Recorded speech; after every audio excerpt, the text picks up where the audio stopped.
let's get to it. So what happened last time was a bunch of stuff. You guys beat up a robot? Statue? You beat up a statue? You beat up something, and it had a sword, and you took it. Chuman's got it. You know, just as you do. Chuman's got it. Got shot through the heart with fire. Who knows what's going on with that? All of you have a very interesting power that allows you to draw on some part of your inner essence. You don't know. Who cares? It's cool. Unfortunately, Lady Meryl, having been brought back from the brink of death after performing a heroic act herself, slept through this. You gave up lots of trinkets, including a cool trumpet, and to Dimio's Fool Killer on your way out, and put Pastiche / Andy making themselves potentially, probably, unwelcome in Ituusk. You all turned in for the night, but not before retrieving Katakon from being spoiled and doted upon by Feather, who was in the coffee shop at the time. A scuffle and frank exchange of views was had before Feather simply left. On your departure, you were bid farewell by definitely not Lady Meryl, and recommended someone, if only anyone, could treat petrification back in Lampshade. And you arrived at the Gorge. There, it was forgotten to give the letter that Dimio's Fool Killer handed you, and you were extorted by the ruffians manning the catapults. However, you were all able to solve your own problems, and Xalia cast the fly spell many times to allow the party to cross the gap. And things seemed to go well until Chuman. You are riding this raptor who has never flown before and is timidly paddling the air as it crosses the chasm. You hear grumbling and sense movement below you in the depths against the wall of the gorge, just barely out of your sight. You hear a loud order that echoes across the wall, "Chaya!" And a snake comes hurtling out of the abyss towards you. You lean back for it to miss you, the snake twisting and turning as gravity demands it back into the void just across the other side. What do you guys do?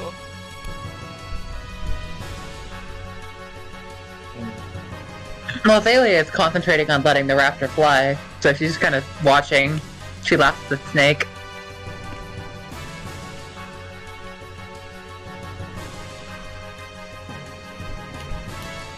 Trying to remember everything I asked from last time. I'm pretty sure I couldn't see anything in the chasm. Not quite correct. Yet. Yeah, they're just beyond the range of your vision. Of your dark vision. I think not even Zoaz's super dark vision could see him. Perhaps, but I think we're unsure. Zoaz is on the other side of the cliff. like listen, like I think that was an established thing last time. Oh, the chasm itself goes down far beyond Zoaz's super dark vision. Because Zoaz can see 300 feet.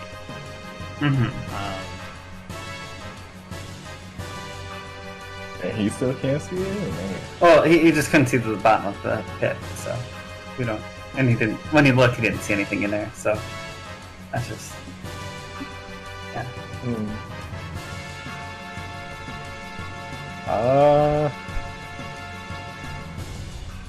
The only thing Zoaz sees right now is a snake.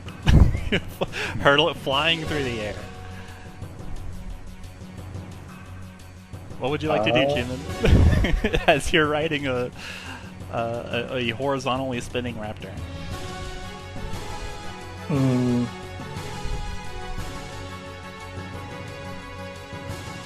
think Chuman's just going to try to help the raptor concentrate to, you know, dodge the incoming snakes. Okay. Go ahead and roll some animal handling check to calm down this trained beast of burden. As they are. Oh my goodness. A 4, eh? Alright. This trained beast of burden in an unfamiliar situation and suddenly being attacked is in full-on panic mode. And suddenly being attacked by more animals, or by unknown animals flying out of the depths. Chuman, it does not know how to control itself, but it manages to move a few more feet, and you are now upside down. I need you to roll athletics to hang on to the raptor. Trying to underneath. As you, alright. 12's good enough, thankfully. The raptor manages to spin itself upside down as it continues moving forward with just sheer momentum of gliding through the air, and in its panic, Chuman is now hanging from the reins of the raptor in its saddle. The raptor is now a kite? Question mark.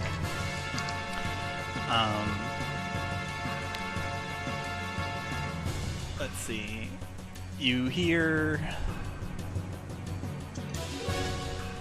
some more grumbling, and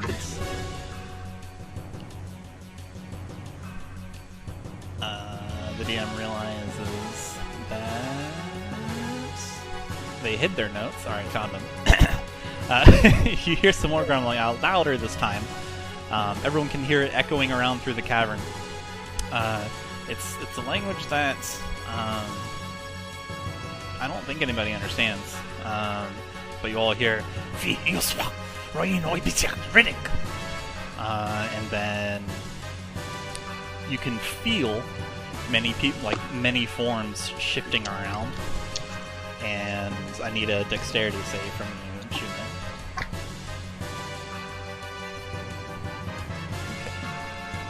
Yeah, Xalia, unfortunately, does not. Okay. Alright.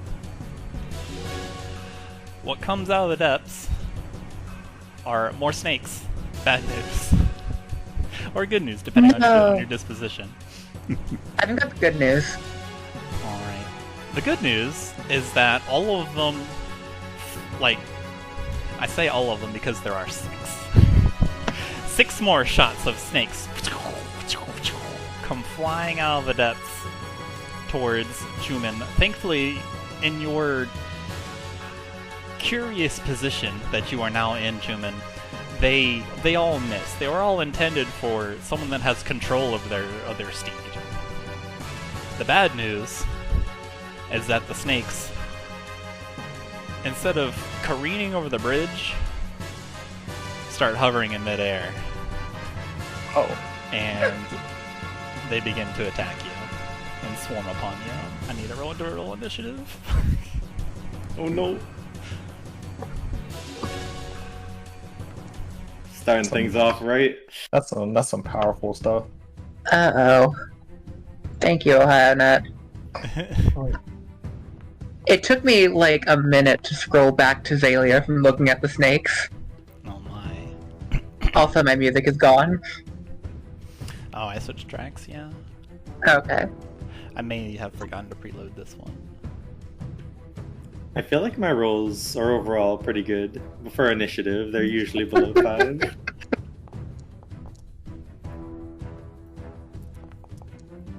Dang. Alright. Pastiche, you cannot be surprised, and you have a keen awareness of the situation. And the situation is, by golly, Chuman is surrounded by 6 flying snakes. What would you like to do? It's a little party up here. just a little party. About how far up is Chuman? Chuman is maybe...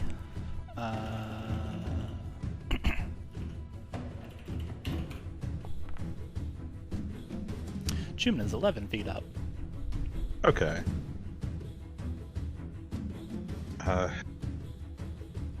Or rather, the raptor is 11 feet up. Chuman is +5, so Chuman is 15 feet up. Okay. No, wait, it's Well, reversed I'm because he's upside hanging. down. Yeah, all right. No more complications. Yeah, 11 feet up. Pastiche is going to point in Chuman's direction, paint a small circle in the air,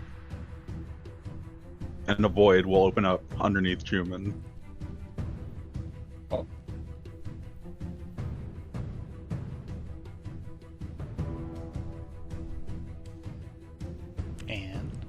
And attempt to pull him onto land, right next to Pastiche.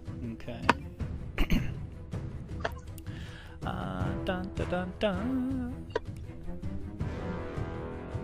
Yeah, it doesn't say anything about a willing creature. they have to maintain their constitution. All right, Chuman, go ahead and if Doesn't you it say the target can choose to fail? I mean, whatever. You failed anyway. All right. Hey man, I'm looking at 6 snakes. We'll say for spells like this that if it's on a friendly target, you can decide to just allow Well, I mean, it specifically has in the text the target can choose to fail. Yeah. Does it? Yeah. So, yeah, just generally for D&D, it's like specific, right? So. You can does it? Oh, I am putting on my glasses. I legit could not see it. The glasses have been equipped. All right, no more of that. Zoop. Chuman's right next to you, or? Yeah. Okay. You have achieved, Chuman. Chuman, you are magically sucked through this portal. You let go of the raptor and fall through it, and you fall up out of the portal and then land neatly on your feet next to Pastiche, who is wielding a paintbrush. And then Pastiche will kind of brush Chuman's shoulder off. Are you alright? Chuman looks around frantically, notices that he's finally on ground, and then turns around. Thank you. It is not a situation I expected. Well, we still need to take care of your raptor, Pastiche will say, before stepping in front of Chuman and ending their turn. Alright. As you end the turn, 2 blokes show up. They come around, previously hidden from behind a pillar of like fallen bridge structure to the south. You can see now a set of catapults on this side as well. They say, "Oi, that trick's pretty great." As they do this, the poor raptor is beset upon by snakes. Not again. We just got that one. The raptor's AC is 13.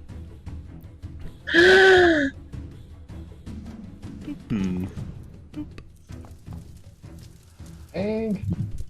I regret to inform you all, No. Oh no. as let's see, 1, 2, this one, that one, and this one. Yeah. Zoop. It is swarmed by 3 flying snakes, and they all go and bite in and sink their fangs into this poor raptor, and the raptor becomes deceased. Oh.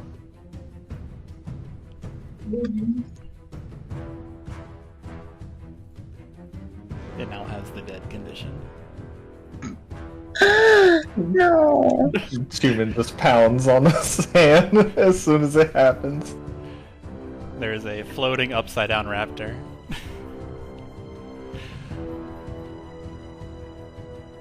Which brings us to Xalia and Chuman on opposite sides of the bridge.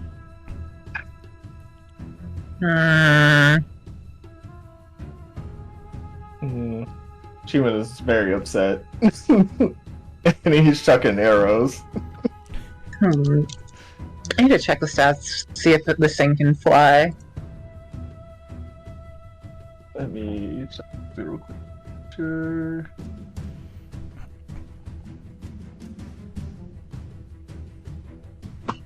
Yeah, Chuman is I gonna was start- I was just gonna fucking plank the snakes, but now she's mad and doesn't have to concentrate. This thing cannot fly. While that's happening, Chuman, in a fit of rage, fires 3 quick arrows at the snakes. Alright. 24 hits. 23 hits. And 15 also hits. Let me do it this way.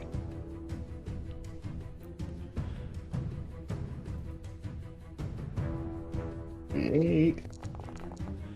And it will be the 3 closest ones. Alright. Yeah, these are all just destroyed. What is range on this? 60 feet. I don't think Xalia can do much. She's too far away.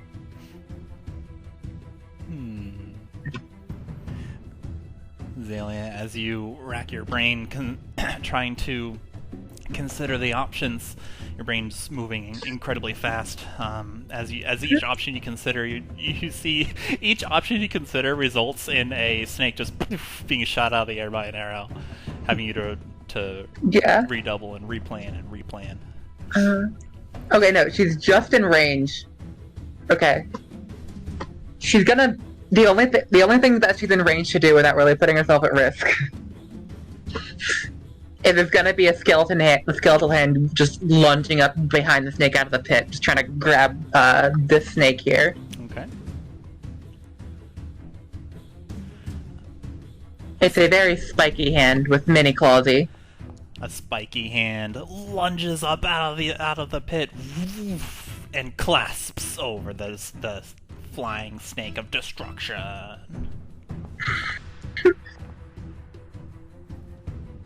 And where it grabs, it's not like... It doesn't just like grab, it just kind of like rots through the flesh instead of anything physical. It immediately rots all of the flesh. It sloughs off.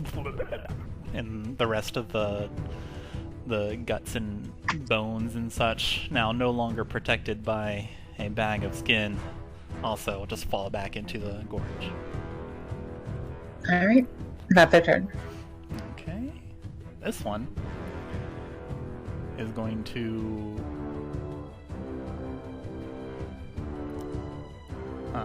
measure some distance. Is going to zoom on over here and then swerve, flying directly towards Pastiche and then making a quick swerve motion to attack young Twig with its fanged bite for a 20. That hits. Alright. Ow. Rude. 1 piercing damage, and then as the fangs break skin, you feel this pulse of 9 poison damage. Sorry, 8 poison damage for a total of 9. I was gonna say I would uncanny dodge, but I don't know if that works against that kind of like bonus damage. Not that kind, because it's like a product of the attack. But if you want to, that'll just be something you can do from now on, and it'll be stuff the enemies can do from now on too. I think I'm all set. Okay. Let's see. Doot doot. And it's going to rise in the air 5 feet and just be above Twig. Which brings us to Makayla, Zoaz, and also Twig.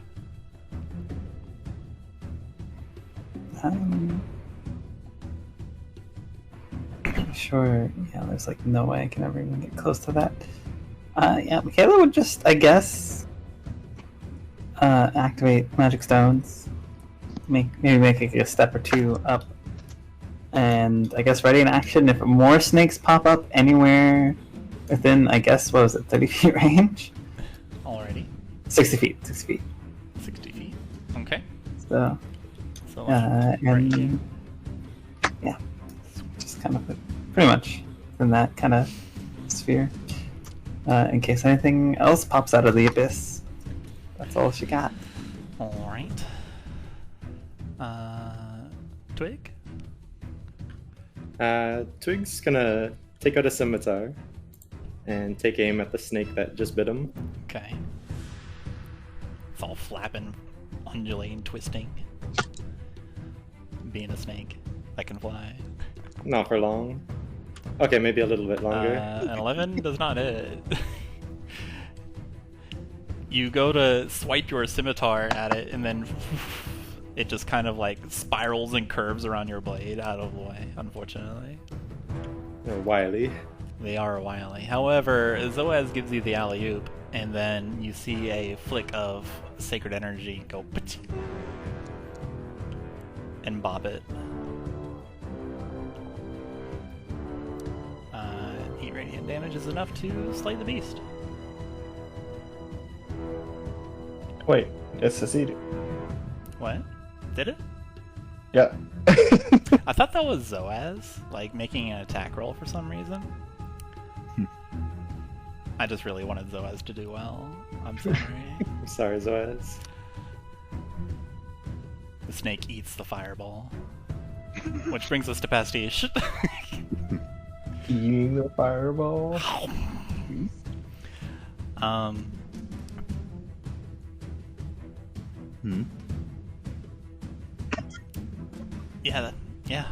This is only 2 snakes.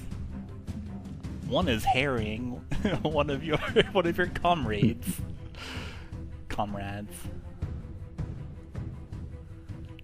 What would you like to do, Pastiche? You appear to have a cheer squad as well. Swoosh around this raptor. Swing their brush. Spray a bit of bright green paint. Okay, you get him.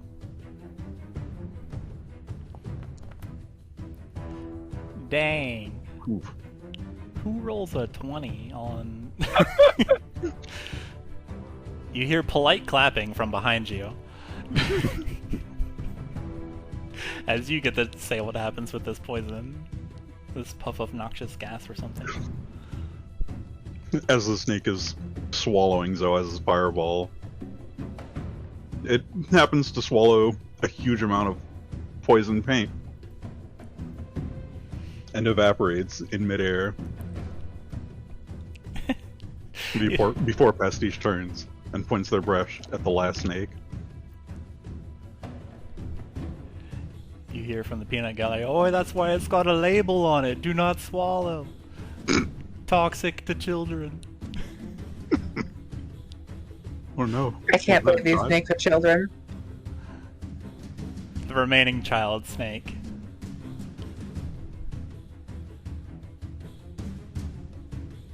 About to have a bad time.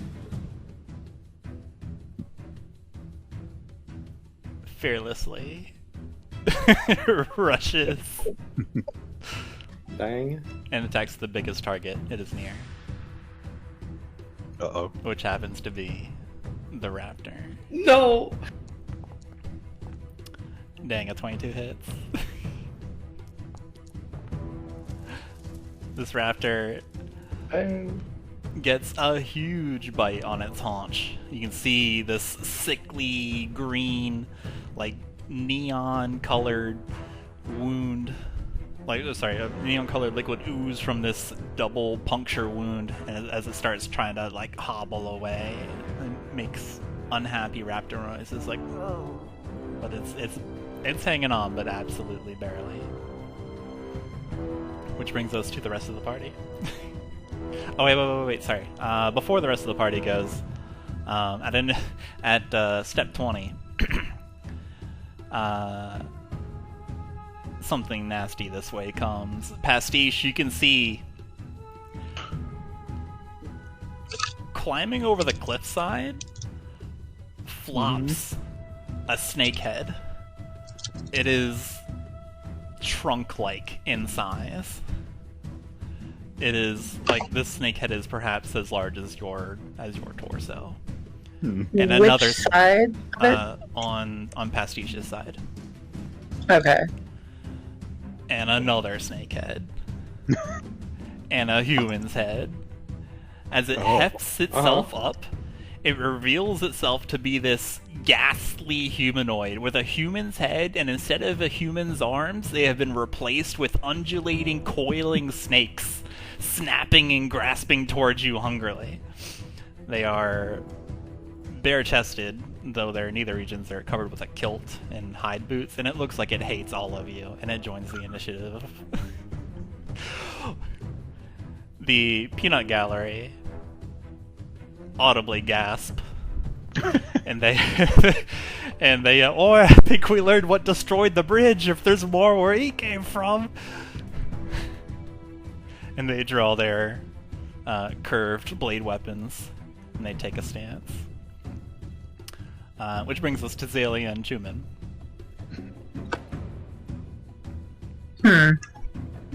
Why is there a white line in the middle of the...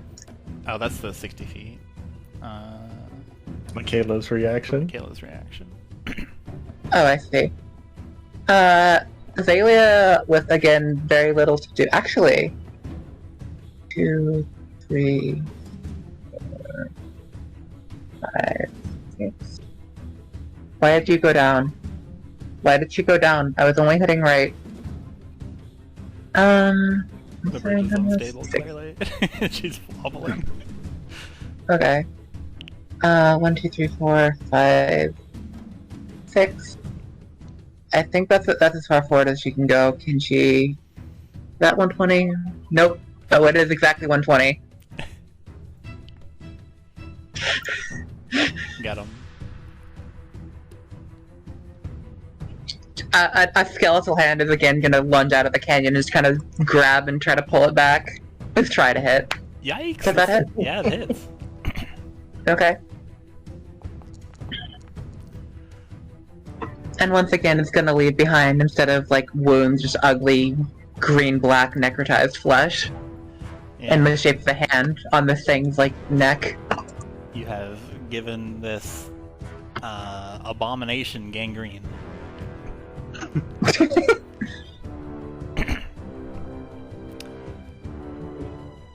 having a fun time where that one skill would have been useful. Oh well.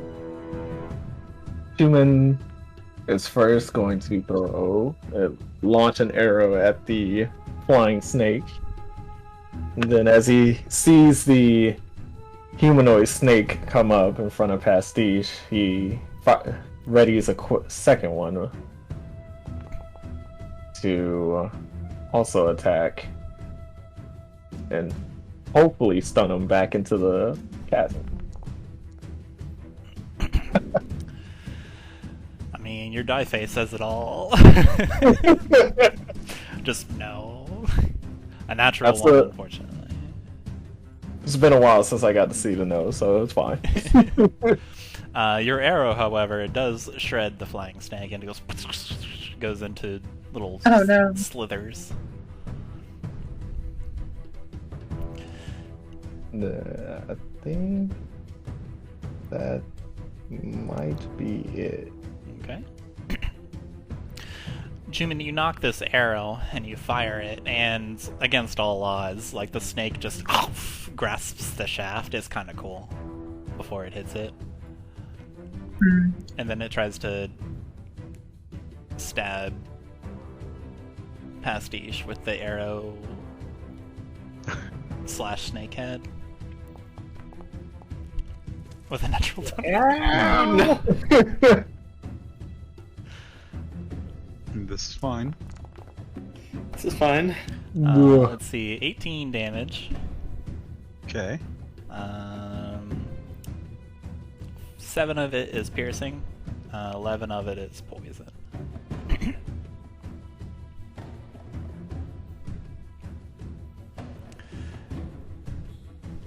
It deposits the arrow in your body, and it lunges its left snake hand out towards Twig. My goodness. Let's see. It's actually going to try to hold you down and just constrict you with its snaky arm. It's going to 21 athletics. You can contest it with your own athletics or acrobatics. Don't fail me now. So close to the Twig. It bites down on your shoulder, and the arm seems to be as prehensile as a constrictor snake itself, and it coils around you, around your waist, and it holds you fast. You are grappled. And these two dudes... Well, he's got snakes for arms. How does he... Never mind. They're both gonna run up. 1, 2, 3. Realize they can't get close, and then take a step back. And then they're going to flip out their crossbows and make shots. Yeah, yeah. Pew, pew, pew. One of them hits. Kind of pops off and does like a fist pump as he does 6 piercing damage to it. Oh, I got him! They call out to the group on this side and say, "Look, this looks a little tough for merchants. Go on, go run to Lux. Nox will handle it here." Which brings us to Makayla, Zoaz, and Twig. Zoaz harumphs and says, "But the rest of our entourage is on the other side."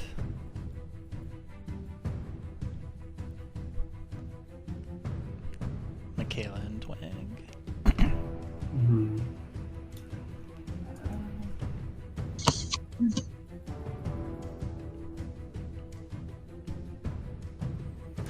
I mean, I just move up and wait, since technically I'm just throwing rocks, right? So it's like how does throwing range work? I can try and throw for like a longer range than the 60 feet. It's just at a disadvantage, right? Let's see. Does Magic Stone give you a... It just says it has a range of 60 feet. Because it's not just throwing. Let me see how throwing an improvised weapon is, because that's what it is if you're not using the Magic Stone. Improvised weapons have a long range of 60 feet, so your maximum threat is 60 feet with a rock, whether it be Magic Stone or otherwise. Okay. Alright, well then, yeah. Just this time, just in case something climbs up, I guess, I'll bless up my staff, but still just hold action, ready action, attack anything that ever shows up on the side of the 60 feet rift. Alright, Twig? Twig, being held down by the snake arm, his scimitar is going to be surrounded with energy, and he'll try to swipe off the arm that's holding him down. Okay. Swipe away. That's the damage.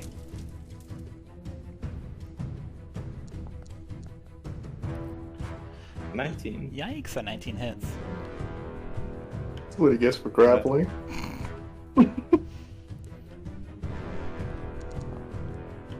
So that's 6 slashing and 8 thunder. Ouch! You slash across this creature. It yelps. It's in pain. It says in common, "Ouch!"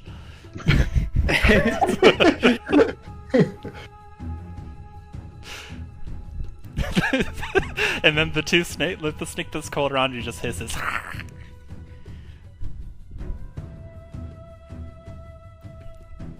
That'll be it for me. Alright. Best return from whence it came. Zoaz will Sacred Flame the beast. On Dexterous. Not enough. A holy ray of Selene comes from an unseen moon and blasts into the dude. And you can see Zoaz rush towards the cliff edge and make beckoning gestures towards the remaining two that are on the bridge. You can hear him echoing across the chasm. Quick, come, hurry! Which brings us to Pastiche. There is a large snake person. Pastiche is going to maintain their position, point their brush towards the snake person, and spray a variety of different colors. Okay. Roll. Bring! A kaleidoscope explodes from your paintbrush. A kaleidoscope, a spectrum of color, as it were.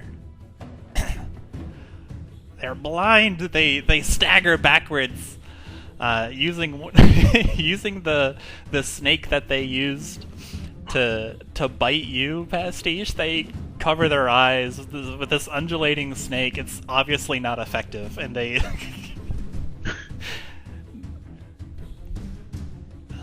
there's a bright flash of color, and it appears that you have dazzled them. Okay.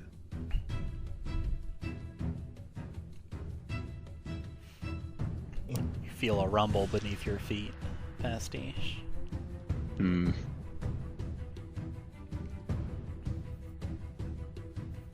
As Pastiche feels that rumble, they're going to retreat a few steps from the ledge.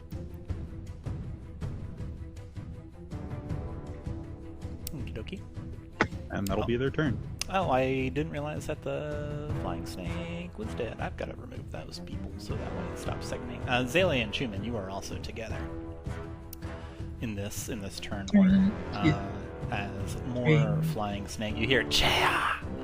and more flying snakes will come out of the abyss and start flying towards you. Okay. As soon as Is Twig still grappled? Twig is still Yes. grappled. Okay. There you go.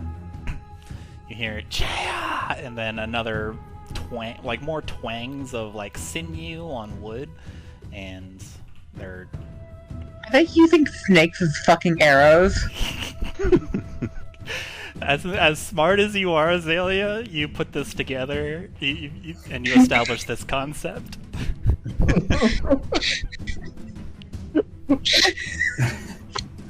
I mean, if you had the ability to do so, wouldn't you? Think about it. Yes. Alright, well, she's not gonna run forward anymore then she's gonna chill touch this one right here, Okay. close to her. Which one would be the closest for my reaction? Oh, you just held it Does it again. matter? Yeah. Yeah. That's what I mean. Anyone within range, you can do that. Sure. Oh no. My computer is struggling. Comp. The compoo-poo. Alright, go ahead and roll attack. Xalia. Yeah. I do. That hits. On this one. Okay. And this one's not gonna be like trying to drag it down or anything. It's just gonna be a straight like palm to the face. Destroyed. Just to confirm, things like extra attack do not apply on held actions, Correct. right? Okay, so then my favorite, or not favorite, but my Swarmkeeper's mechanics wouldn't apply either. Does a 14 hit? Will you put your Swarmkeeper thingy in the chat? A 14 does hit. Oh, that's Just barely hits. Hits him on the nose. Both literally and figuratively. You might need to do it for me, because I think my boundary just kind of froze. Okay, you're talking about Swarmkeeper where you do extra damage on a hit, right? Correct, yep. Okay, Gathered Exactly. Swarm. on each of your turns. Yeah. It is not your turn, so you can't do it. Yeah, that's what I was under the assumption of. If it said like you could use this per turn, then you could. Yeah, well, yeah. A lot of things would be pretty cool if I could do that per turn. But, oh well. Yeah. Again, I can't, like, roll. My screen is completely frozen. Okay. Do you want to refresh? I'll roll it for you. No, it's like my browser is completely frozen. So, yeah. Okay. My computer's struggling right now. So you could just roll. Sorry, Makayla. Reaction. The reaction was too strong. Damage. I rolled a 1. I'm sorry. Well, it's at least the, 3 damage then? 1 plus 5. 4 for a total of 5, and it seems that this one is not very strong because a 5 pelts it out of the air. Cool, perfect. You hit it on the nose, it doesn't like that. It goes. I'm gonna go get an ice pack. Just as fast as they come up, Chuman fires 2 arrows at the closest ones. Alright. The 12 does not hit, the 20 does. Okay. The 12 was aimed at this, and then the 20 was aimed at... Okie dokie. Wait, is this one in the system? Because I Yeah, it's couldn't here. find it. There's one right here, and it's looking at you menacingly. It licks Yeah, I its was trying to lips with find its it in the snaky tongue. combat tracker, and it didn't. It wasn't selectable. It is now. Okay. Yikes. Well, it's out of here. As it begins fluttering towards you with its flying snakeness, you eyeball it, and away it goes. 10 damage destroys it. That's the sound it makes. And that's it for me. Okie dokie. This flying snake zoop, rushes towards Makayla and attempts to bite her. Don't do that. Ah, Not a fan of snakes. It bites me. does an 18. You feel this puncture wound, and then a surge of extremely hot sensation course through your veins as it pumps nasty poison into your body. You take 10 total damage, 1 piercing, 9 poison. Mm. You can see the raptors behind you kind of shuffle around awkwardly. Sorry. How much? 10 total damage. Okay. 1 piercing, 9 poison, if that matters to you. Poison, not acid, right? So I can't. Poison, That's the yeah. thing. Okay. Right. I take it the damage. Take it to damage. This one is going to hold Twig and then use the other arm, its free arm, to attack mercilessly towards Twig because it knows where Twig is because he's holding him. Terrible. Twig is too quick. Even pinned down can't get him. Well, we're gonna try to bite his torso. Ah, Twig! This creature's staggering. Ah, yelling out, "Ah, where are you? Ah, I'll get you. I'll bite you. I'll eat you." It doesn't say "yeah," but that's the feeling it gives off. And just misses both times. These guys, one is going to pew pew pew with a hand crossbow, and then the other is going to slice out with a standard issue short sword that they give to every Tratos guard.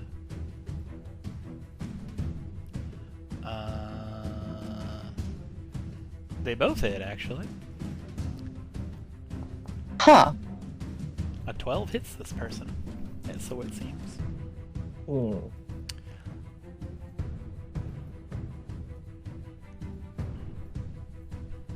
They are very weakly armored. All they got is a kill going on, guys. Oh wait, this is at advantage because the dude's blind. Do we got crits? No crits. A crit. However,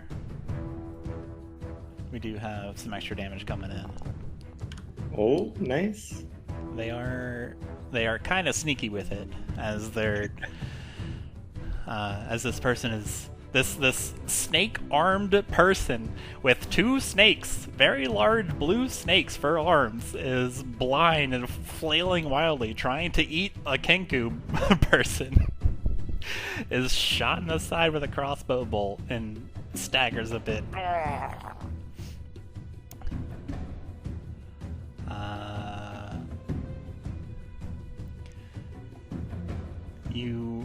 The people on the right side can feel the ground shift a bit, and Chuman and Pastiche and Zoaz will see that to the north and to the south, it's the ground and the sand is beginning to bulge, and I have unfortunate news for you all.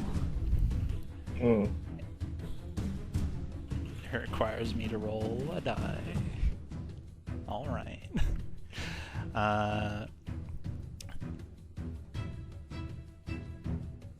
Before you can react, an insectoid creature the size of a warhorse bursts forth from the sand, just plated in this kind of sandstone looking carapace. It clambers out from its burrow. Its mandibles are chittering in excitement. Spindly limbs that are carrying it forward, and its clawed forelegs are starting to swipe at you and at the raptors. And in addition to sending sand and rock and like bits of watery crystals that instantly evaporate in the sun everywhere, riding it are more dudes.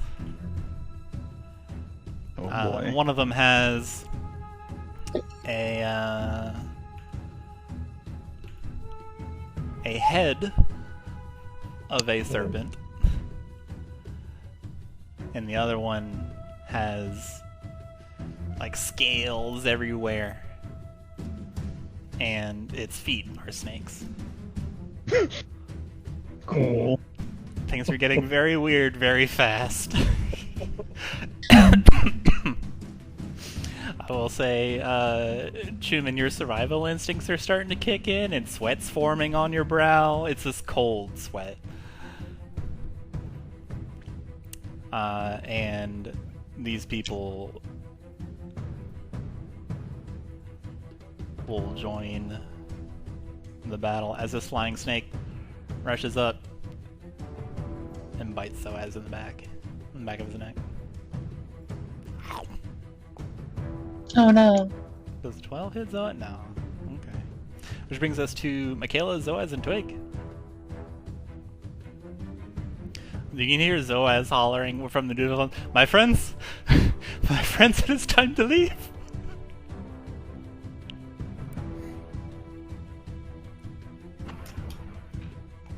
Alright, well, I'm gonna smack this, if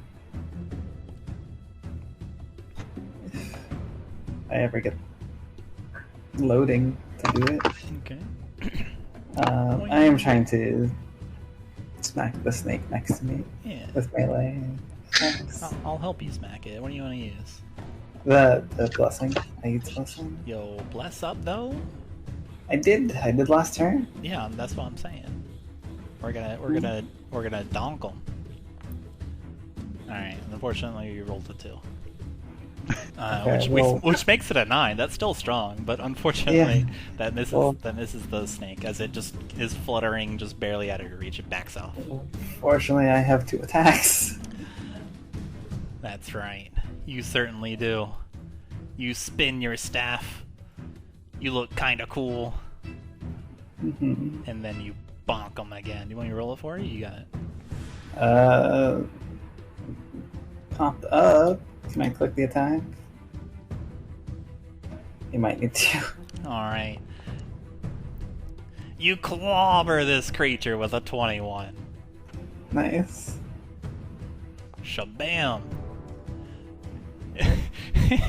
You hit it so hard it goes careening off into the chasm. Nice. Move or stay there? I guess. I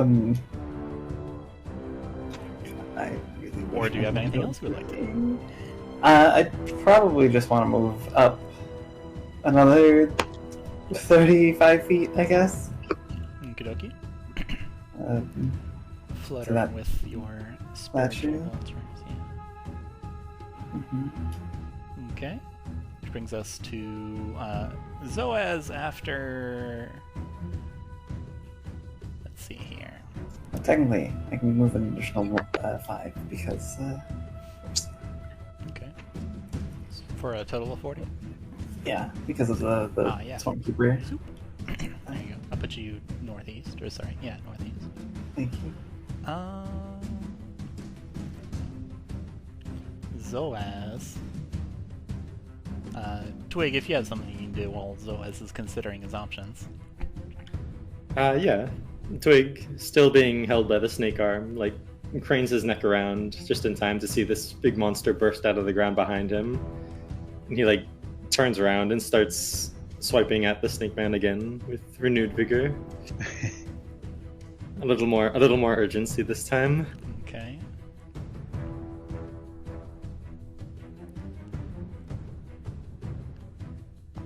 This is at advantage because he's blind. Oh, right. Unnatural. Thank you for the reminder. There's Twig. Give me a couple seconds. Yeah, we found Twig. It's time to power up. So that's the scimitar. That's the sneak attack. That's a lot of defectives. You fireballed him with your dagger, with your scimitar. That's the booming blade. Good lord. That's a lot of damage. Alright, I think you win. You tell me how it happens. You earned it. Seeing that monster behind him has filled Twig with adrenaline, and he just chops the snake arm clean off to free himself. Okay. There is now you slice through. It drops to the sand and it starts like wriggling in the sand and just finally comes to a stop. The creature uses its other snake arm that it still has to kind of like hold this to hold the decapitated snake arm that it has. It yells in pain. Oh, my snake arm! And it dies. It takes 1,000,000 damage and dies.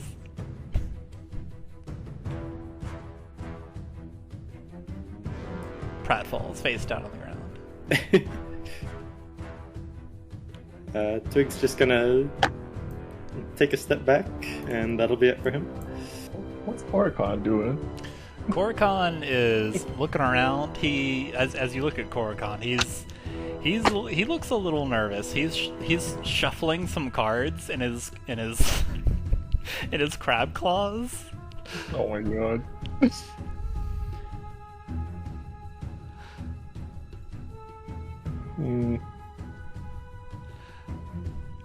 He also looks concerned. He's like,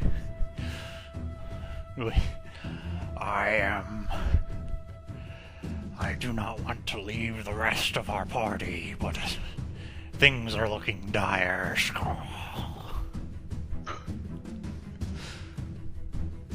He is about to be attacked by a giant insect. In fact, we'll add him. He's in fight or flight mode.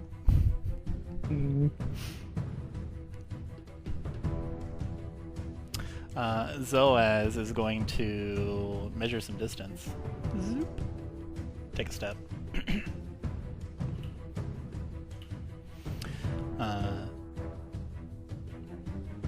Hop on his raptor so that he can at least control it, and bellow out with the essence of Selene. I command you to stop. In the name of love, before you break my heart. Unfortunately, it does not work. Heart is broken.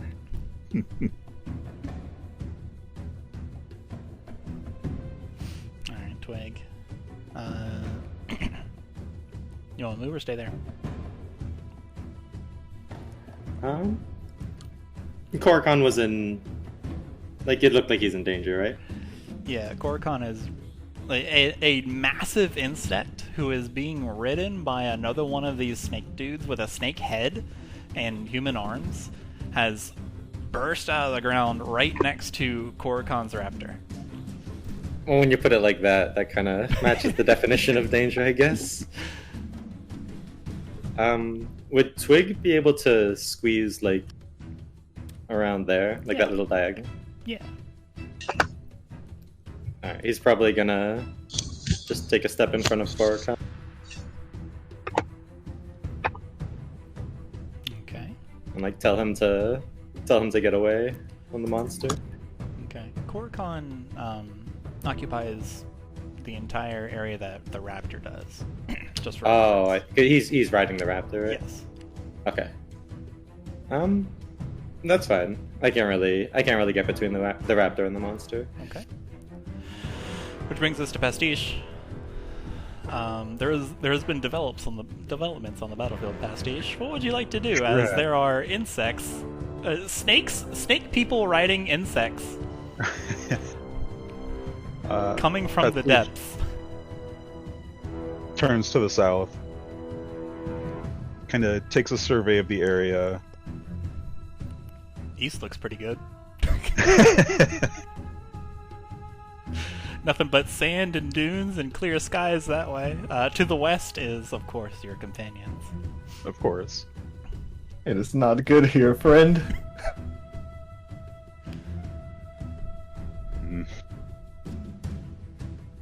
Pastiche is going to start frantically swinging their brush and using some of the ruins as anchor points. Attempt to trap this creature in a bunch of sticky web-like ink. Okay. The web snaps into being and will attempt to ensorcel them.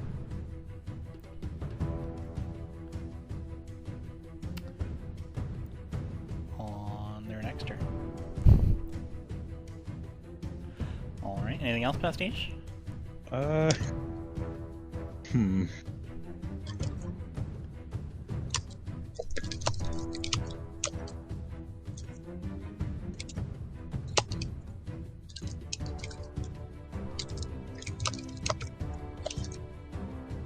think Pastiche is also going to mount their raptor. Kind of point it towards the east, but not start running just yet. Okay. This snake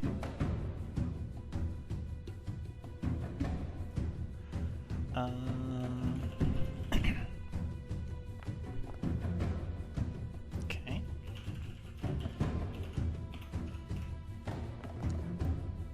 One, two, three. Can I get there? No, I cannot. Okay.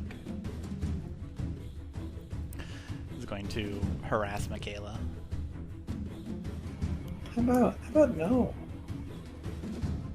It considers for a moment. And then bites you. Bite you, bite you, No, bite it doesn't. you, bite you, bite you. It reconsiders. It reconsiders. About it? Like, have you considered diplomacy? I mean, think of all the other options besides violence. And then goes to do some diplomacy with Xalia. Alright, well, I never said I would do diplomacy. Oh, okay, it's coming over here. As you swipe out at it, Makayla, it undulates around, and it appears to be too quick for you to strike out at it. Fair enough. So anyway, it got right up in my face, so I grabbed it.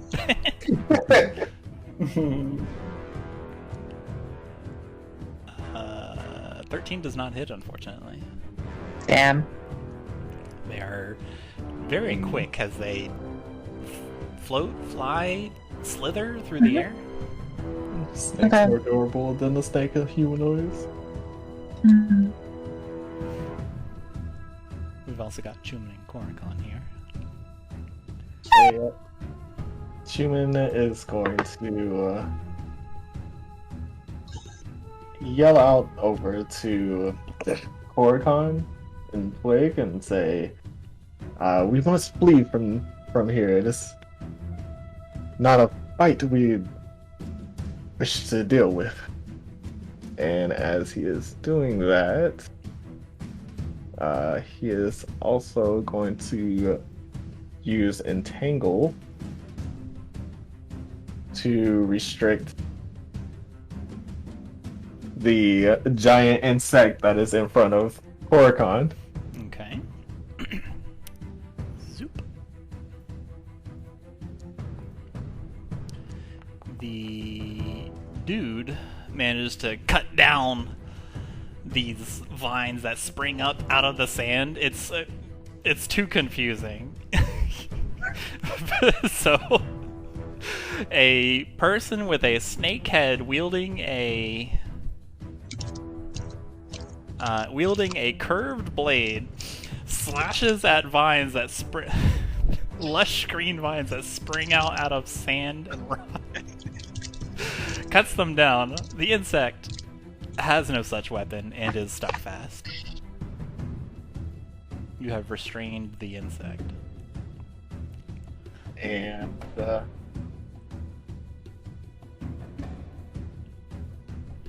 I think from there, Chuman is going to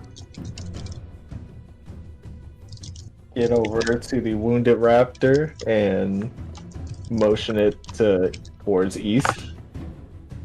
And I think that's it. Okay. Roll me animal handling with advantage to calm this creature down while in its. Okay. You can, as you brush the raptor, trying to calm it down, trying to get itself under control.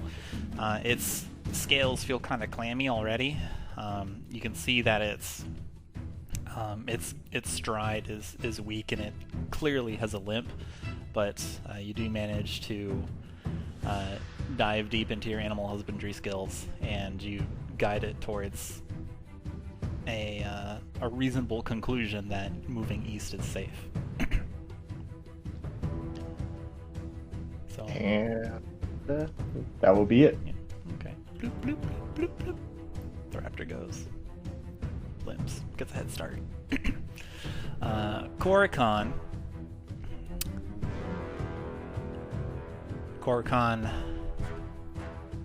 grips the reins of his raptor. The raptor takes the disengage action, and he will move it out, away. He'll give a nod to Twig, and he extends a crab claw down to Twig. Twig, do you want to ride?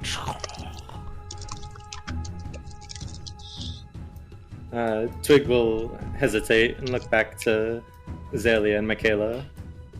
And they'll turn back to Korikon and say, "You go on ahead. We'll catch right up with you."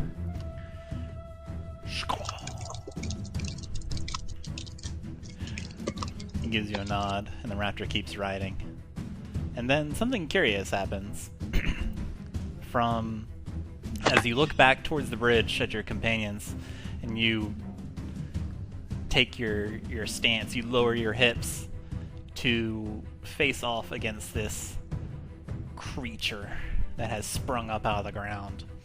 There is a piff of energy that bashes into the insect and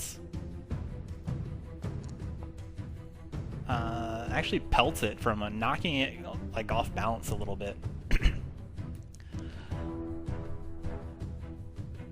It just a little. You're unsure what hit it, but it dissipates into a puff of silvery energy that kind of spirals around and then disappears. The insect looks like it is displeased with that. Which insect is it targeting? This one up here, and it's actually pushed in such a manner that even though it is still moved, it is now teetering on the edge of this gorge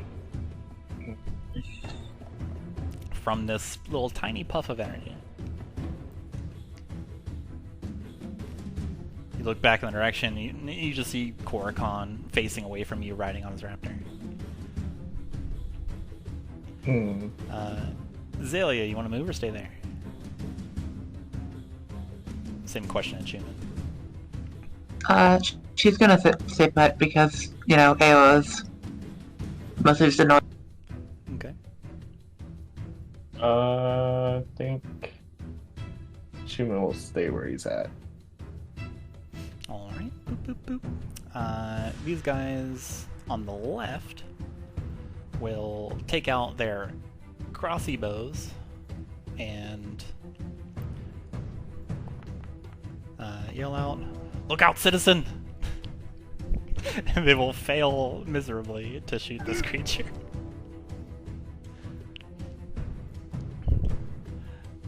The dudes on the right. Let's see here. This one is going to rush towards these plants and then take out their sword and then just wait and then take a step back. No. Never mind. Looks like you guys got it. This one is going to pull out her load it, slam another bolt into the crossbow, crank the bolt down, lock and load, and pew! Terrible. This flying snake is going to eat Zoaz. No. Oh no. At least hit the snakes, man. A 20 hits Zoaz. Zoaz suffers 1 piercing, 6 poison damage. Which brings us to the rest of the group. Makayla, Zoaz, and Twig.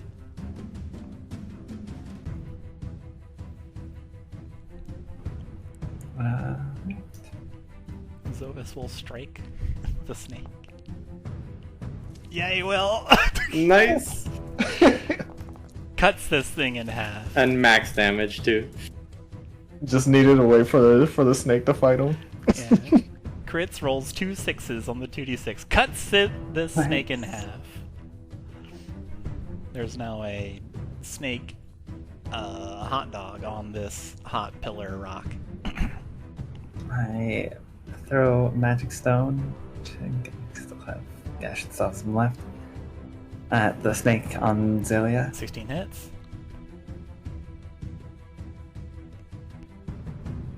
This one, please get out of my way. Please let me hit the damage. No! It froze. If you could roll the damage for me, please. Absolutely. Rolled a 3 for a total of 7, which pelts the snake into the dude and then flops off of him, and the snake perishes. Nice. Good.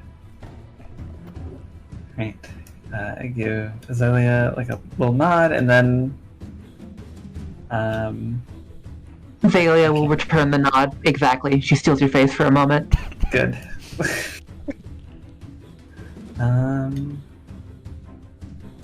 Oh, wait.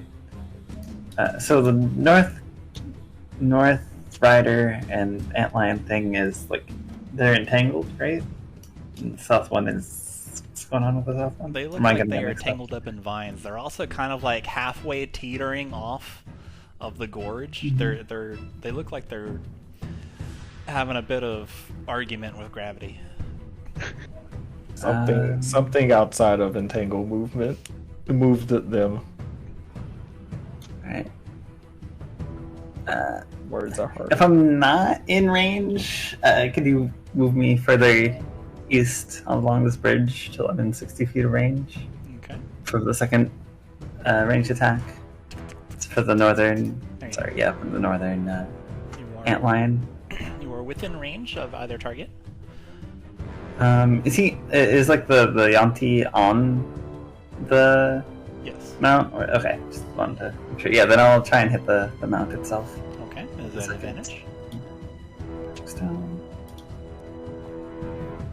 20! Unnatural Oh! 20. You guys are coming out of the gate strong. Bit of a hit. Uh-huh. Or swinging strong, rather. Yeah, that hurts. 10 damage, but make it do a strength saving throw, DC 15. Oh, let's see. Or it might be 16. I can't tell. He gets the natural 20. Okay. Well.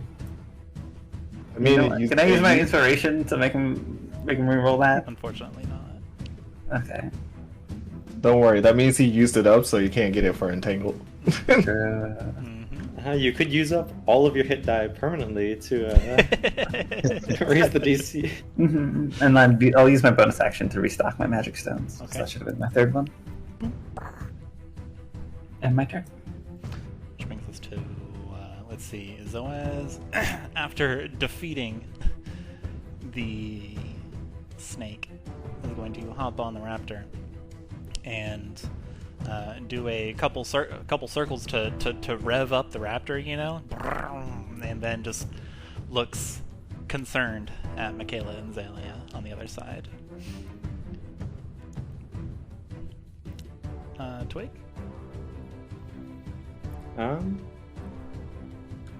Twig is... Would I be able to try and push the... That might be too big, but would I be able to try and push it over the edge, the mount? Yeah, you can shove a creature up to one size larger than you. Nice. Let's give it a shot. Okay. And we'll use athletics. Dodge all 5. Let's see. Restrained gives you disadvantage on these or something. Let me double check. I always forget, like, which condition is it? I believe it can't contest it. Let me see. Creature has disadvantage on dexterity saving throws. This is neither. So that's an athletics check from me, Yes. my specialty. And we'll also roll athletics. I rolled a 0. Okay. Is that enough? It is not. Just as you run up and press your might against this large insectoid creature that is a couple times larger than yourself, its burliness coupled with also being held fast by magical vines, you are unable to budge it an inch. Alright, then Twig will bonus action disengage. So go over here. And he'll just call over the chasm at Makayla and Xalia. Xalia, do you have any more of those flight spells? We need to get going. And that'll be it for me. Okie dokie. These guys down here have to make a save against initial web. What kind is it? Dexterity, Okay. DC 14. You're not making it.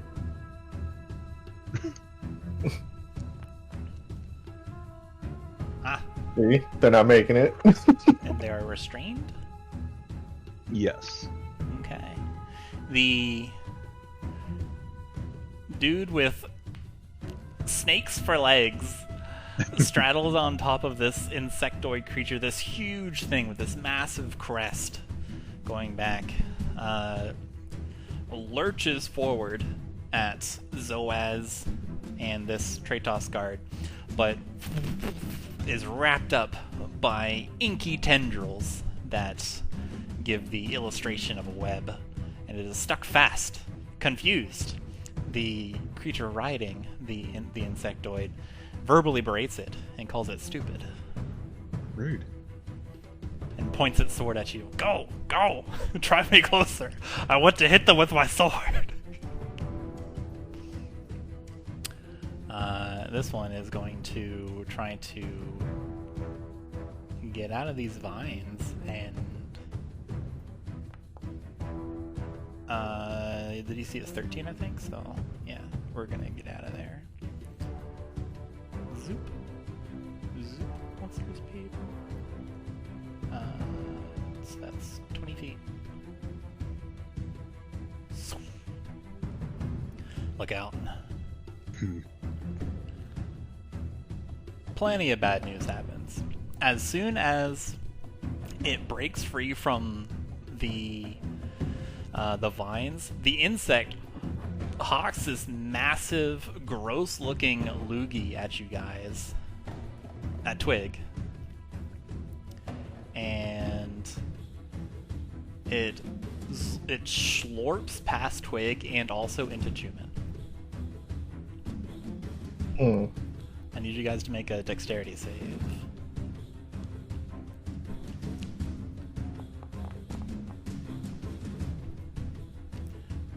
You are both covered in acid, and you suffer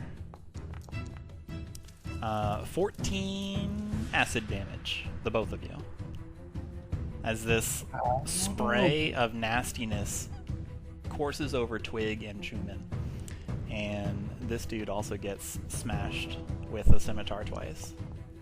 How about I don't take as much damage? Oh. How about I don't take as much damage? Oh. Plucky, both of you.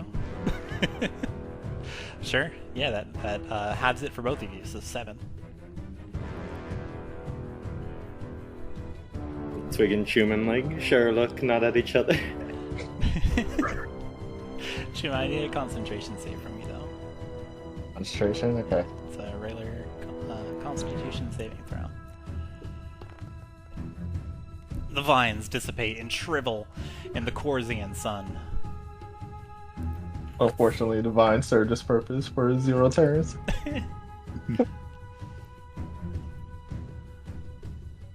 The ground underneath you shifts, Pastiche, and rumbles once again.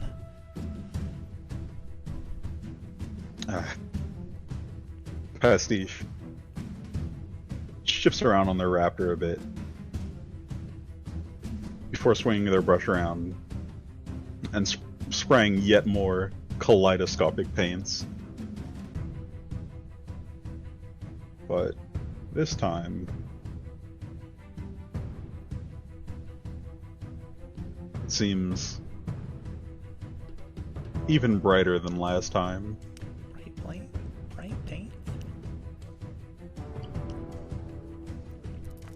Bright light. Oh my goodness. Holy crap. So many zeros on there.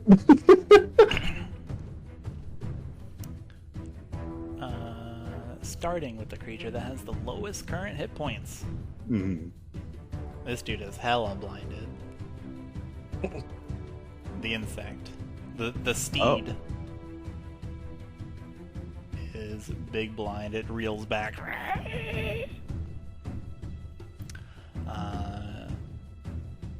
The remaining is not enough to blind the rider.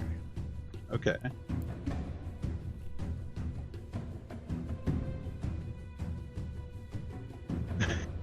Pastiche, how many times can you teleport a fellow companion? We remain in combat once. Well, for what it's worth, you'd only have to teleport Xalia. True.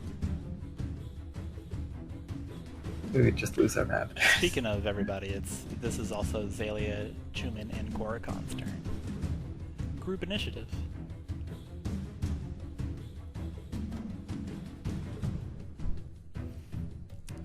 Xalia and Chuman see Pastiche just blind the heck out of an insect. It's recoiling. I can't see you. It says an insect.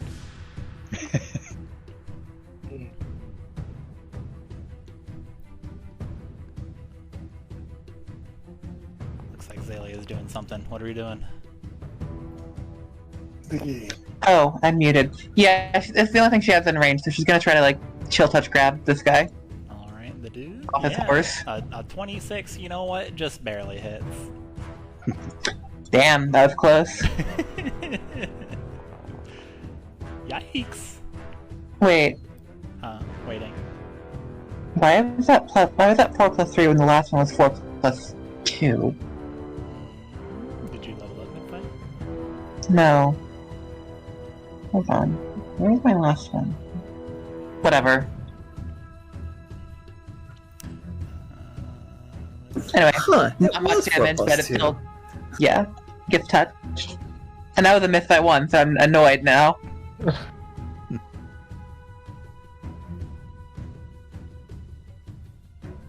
That's Ouch. really weird. Damage. But she can't do much. All she can do is touch them and bad touch them from afar. You are definitely giving these creatures the bad touch. The gangrene is spreading. Uh-huh. They are becoming the gangrene gang. The gang of rain. Alright. Anybody else? Chuman dimensions over to Pastiche. Pull them over quickly. It seems that they're focused on me.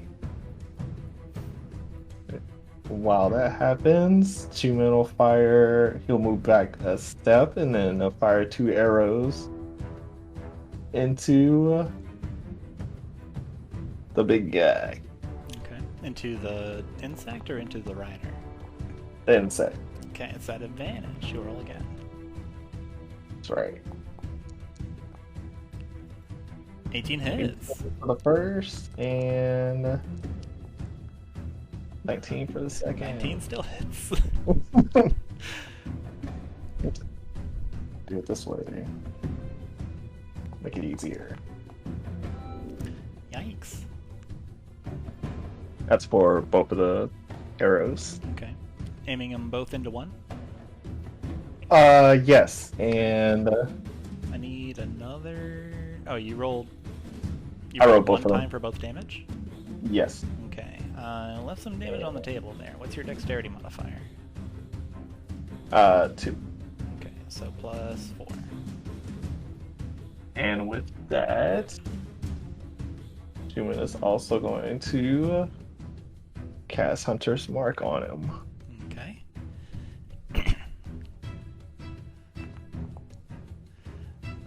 Would have been good to cast before you hit him. Oh yeah, that's right. I'm sorry. I forgot. Well, I'll let you have it.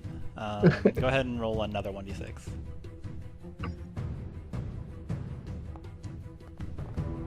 Five more damage. That is actually enough to cripple this beast. It slumps and clomps down after being blinded by this kaleidoscope of color that Pastiche casts from atop the raptor. Just it's unable to defend itself from these arrows that are guided by some primal force, and yeah, it's done so. It acquires the dead condition. Out of here. This dude falls onto the ground and he's prone, having lost his steed. He just kind of slumps, looking for some stuff. And by some stuff, I mean looking for some footing. He's currently on the ground. It's all yours, Twig. Let's see here.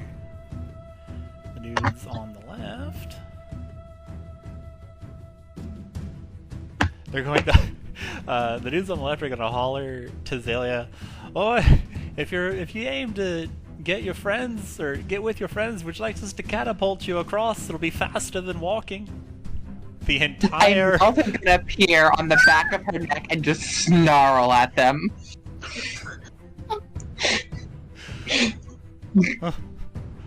Pardon me. My mistake.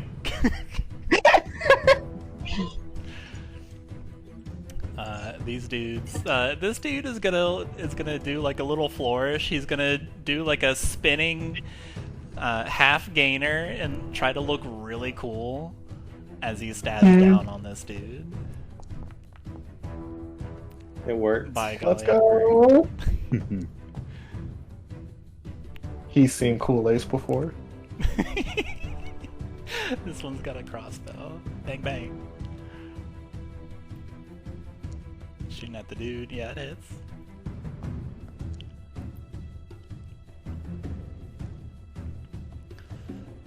Yell out, "Well, we'll handle it from here. There's no place for merchants." Boy, and they also kind of talk to themselves. Oh, we've got to tell Demios about this. We finally figured out what broke the bridge. It's these snake people, they're hand snakes. Aye, that's what we'll call them, hand snakes. Snakes that fit into the palm of your hand. Which brings us to Makayla, Zoaz, and Twig.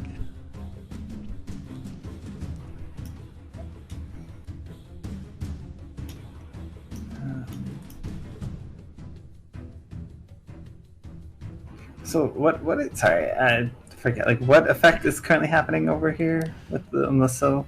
The These south, two remaining these ones? two are enwebbed. Okay, there. There's the insect is stuck fast by the web. The person riding it is not, but they seem pretty committed.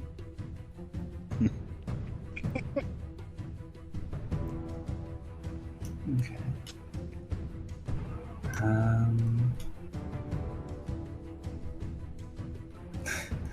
I'll get up to the edge and if I'm in 60 feet range of any of them, because everything just froze again. You are within 60 feet range. I would like to try and throw a magic stone. Okay. Would you like to throw it at the the person with snakes for legs, or the insect?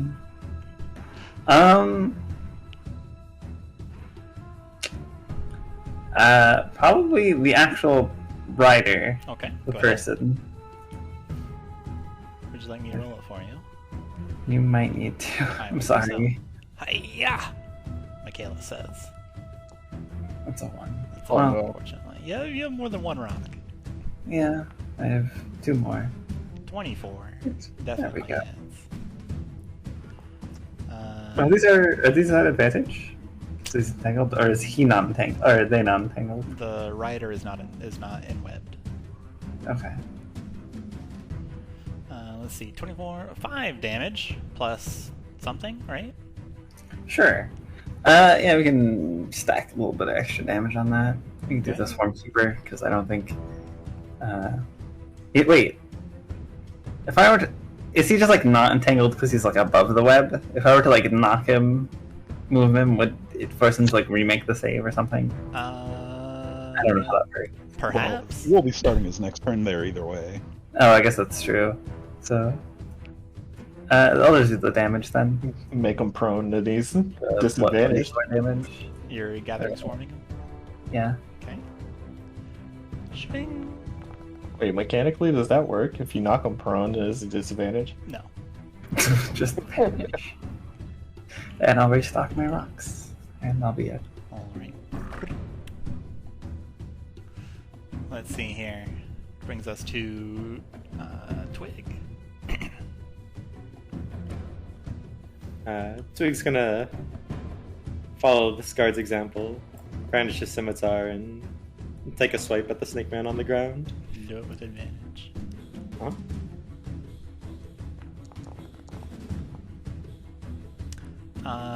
A 12 barely hits. Nice.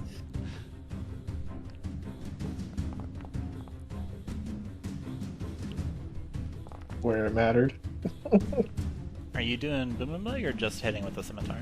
Just a regular hit. Okay, that hurt. Ow! Alright, yeah, you plunge your scimitar deep into the stomach of this snakehead person. It hurts a lot. Getting stabbed in the stomach is painful. While you're over here, you can feel the ground kind of rumble. And shift. Not again. He's like still moving though, right? Still moving, yes. He's gonna draw a dagger then. Oh, As his bonus action. you 15 hits. You pull a dagger from an unseen rift between your feathers, and you plunge it into this idiot, and he takes 2 more damage. That's it for me. Alright. Zoaz, from atop his raptor, holds out his clawed hand towards Chuman. Says, "Hop on, my friend. I fear that we may be down a few raptors."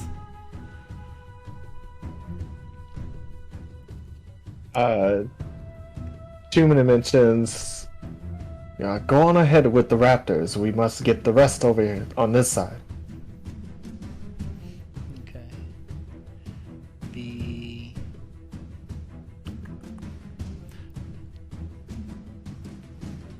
The power of Zoaz,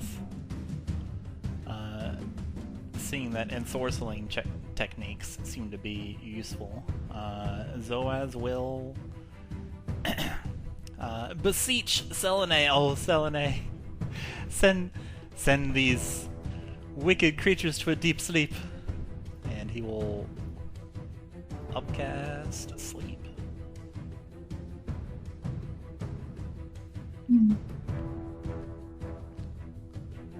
Zoop. Does he have range? Yeah. It's actually a little closer, but let's see here. Does it sense? Yeah, it does. Alright, who has the lowest? Get out of the way. Yeah, who has the lowest HP over here?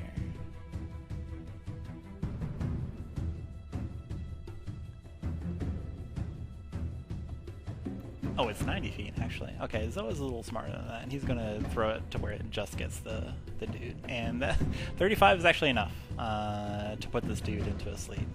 Twig, as you extricate your dagger from this snake head person, you huff and you puff.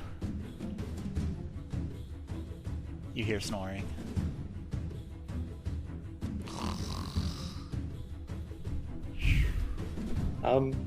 I got him, I guess.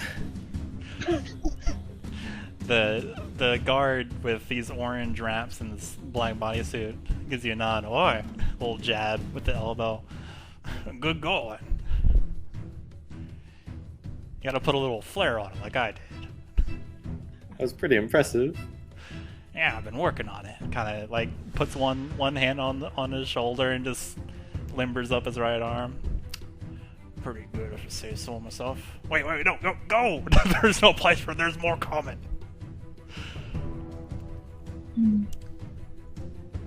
Let's see, this dude.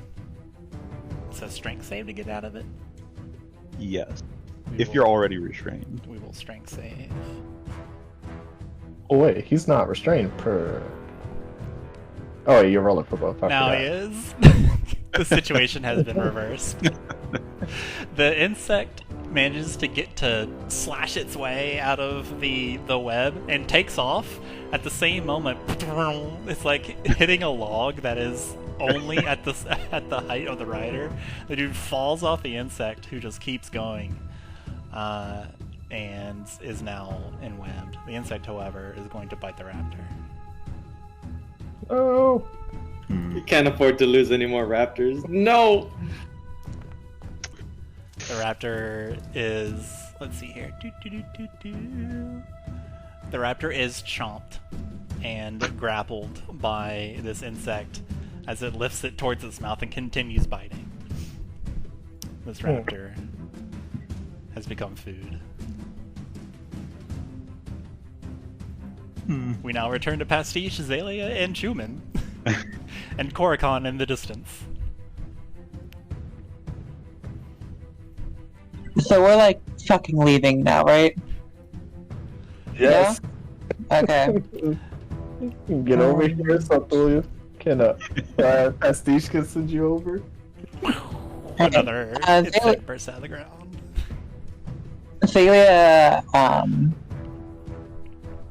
it was his touch, right? Xalia can only get this far, but she's going to, like, gesture at Makayla, like, come here. Xalia is going to, like, she's not gonna use her action because she has to ready her action. Mhm. But you're gonna hear like from behind you, and then if you turn to look, she'll just like, come here, like Like a beckon. hand gesture, yeah, beckon. I don't think it's. Or can I? Considering You're in the same turn, technically. You know what? It's PCs. looking at the turn order. You guys are actually all in the same turn. The Masquerade, the Tratos people don't break up your turn. So yeah, it is all of you and then the other guys. It is everyone's turn. Team initiative. Okay. While everybody is getting together, Chuman is gonna redirect Hunter's Mark to the giant insect that broke out of the web and attack it twice. All right. As soon as Makayla comes close, Xalia is gonna poke her and use her last high-level spell slot. Wait. I'd be not willing. As soon as you would do that, Makayla would like sense that you're trying to cast that spell, and say like, "Stop! Wait! I think I can get over on my own. You should save that for yourself." I mean, she grabbed you because you're stronger than her and presumably carry her.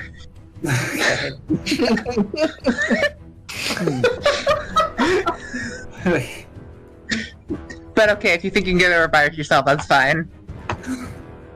I mean, if you're trying to.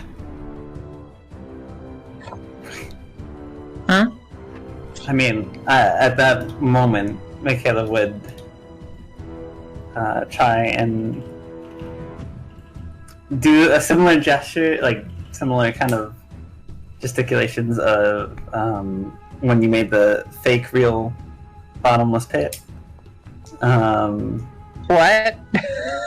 But she fell and it didn't work. But this time, she like it doesn't just fall flat on her face in sand, and Okay. actually would activate a withering tide. If my boundary would load. Yeah, there you go. All right. Well, I had my to scroll screen. up for it. Chuman loses an arrow into the bug.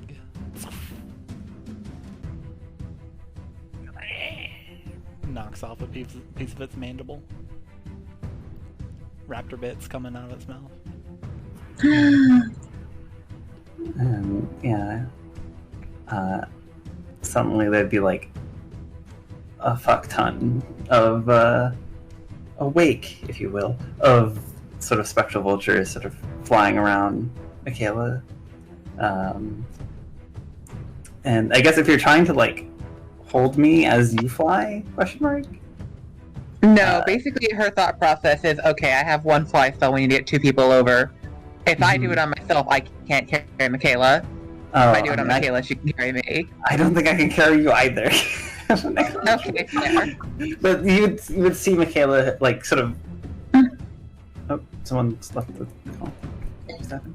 Anyways, you'd see Makayla like sort of start hovering a little bit off the Okay. ground.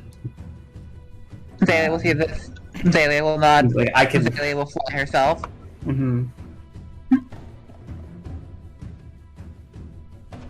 Okay. Now it's just gonna take me a long time to get over there, but you know, I'll get over there eventually. Alright. Yeah, Xalia is going to sprout full-on matching, black-white wings. There's a few eyes in them. There's some feathers dripping behind, the usual, and then go forward. The rest of her movement: 1, 2, 3, 4, 5, 6, in the air, just Okay. swoopy. She looks a bit like a bird of prey.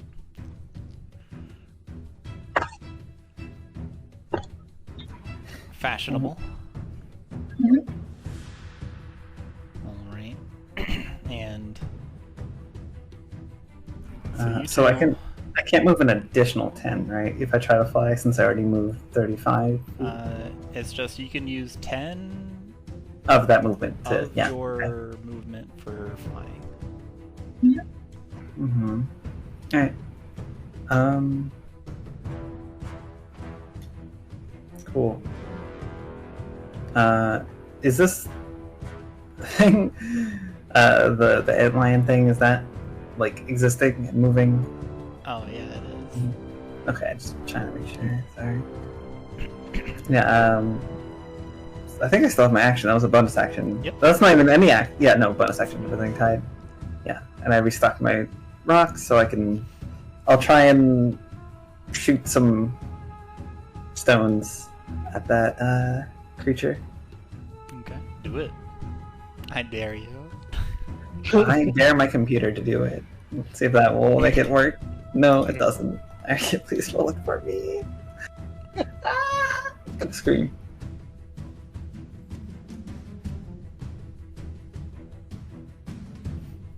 Okay. Don't You know see, why. You can see Korrikan doubling, doubling back, and his raptor pounding in the sand.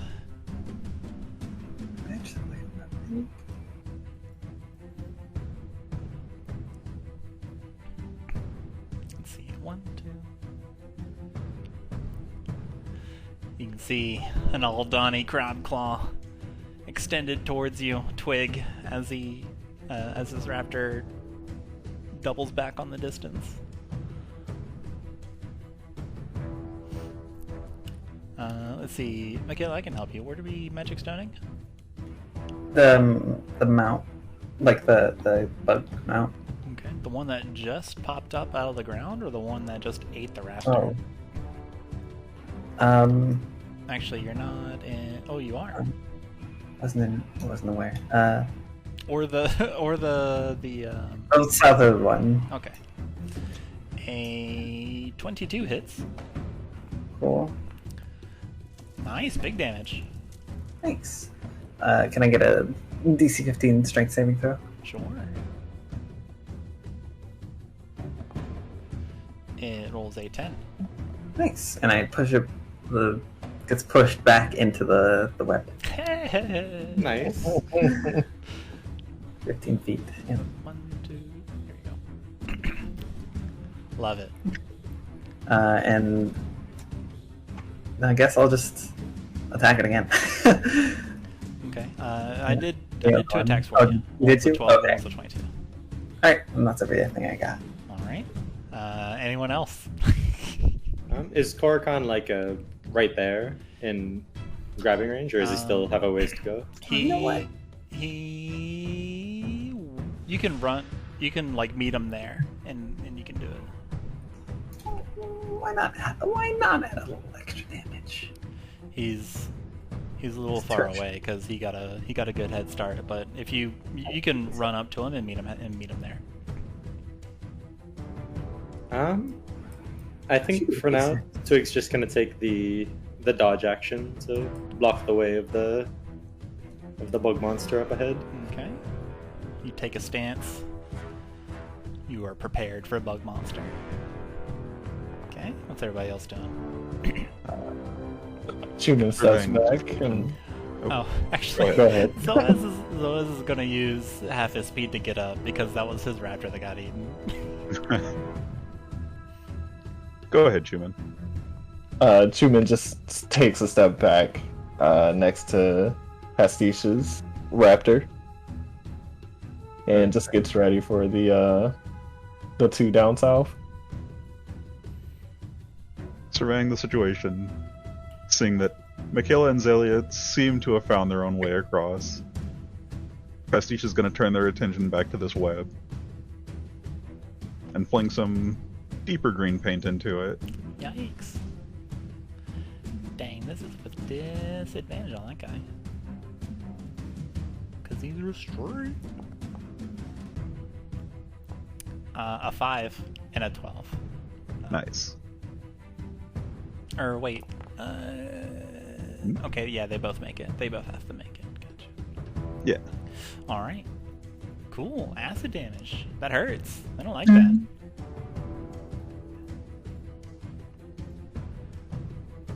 Ever been burned by acid? Once or twice.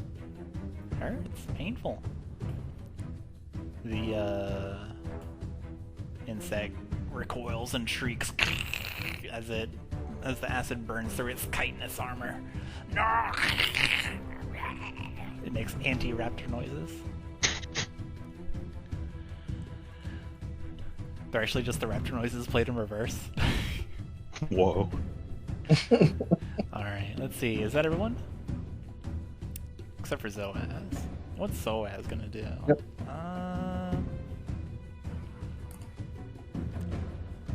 Zoaz is going to... Let's see here.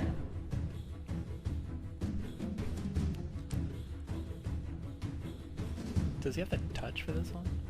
60 feet. He's gonna look at the raptor that Pastiche is on, do some quick judgments, and determine that it might be safe, and is going to cast Shield of Faith on Xalia because he's seen her get hit before, and he doesn't want that to happen. Your AC is +2. Character for shield. I see you, Zoaz. As more flying snakes.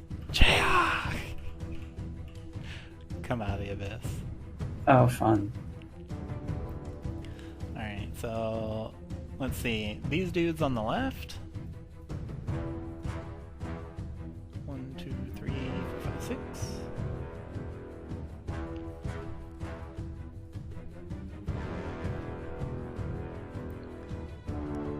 I'm going to fire at unfortunate disadvantage because they're too far away. But 2 attacks. Hit and hit. Hey, they're pretty alright.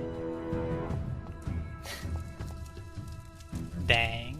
Dang. Hey, Rolled Trey max Tusk. damage. Let's go. Some of Trey Tusk's finest over here. Yeah, Trey Tusk's finest. This one over here is going to also shoot the crossbow.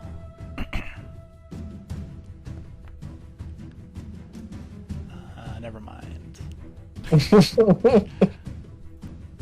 This one is going to assume that this one is actually dead, even though the snoring is audible, and will square up with this mighty short sword and attack. And almost get a natural 20, but instead just get their short swords stuck in the chitinous armor, and things are looking precarious. There's 2 large mandibles that are now around this person. Which brings us to this one is a strength save. Let's see how strong they are. Zoop. And we'll see how dexterous this one is. Not strong. Remains restrained. Oh my goodness! The web. My goodness. These 2 are thoroughly in web. They can't do it. This one's sleeping. This one's going to bite the heck out of this dude. Ow!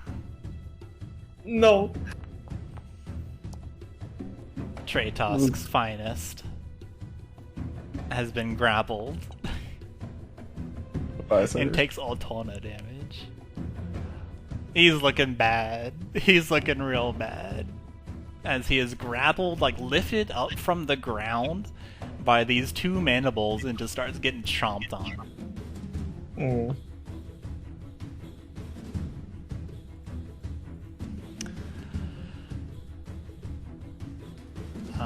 Which brings us around here to the team again.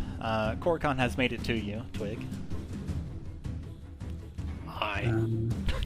It just zooms into frame.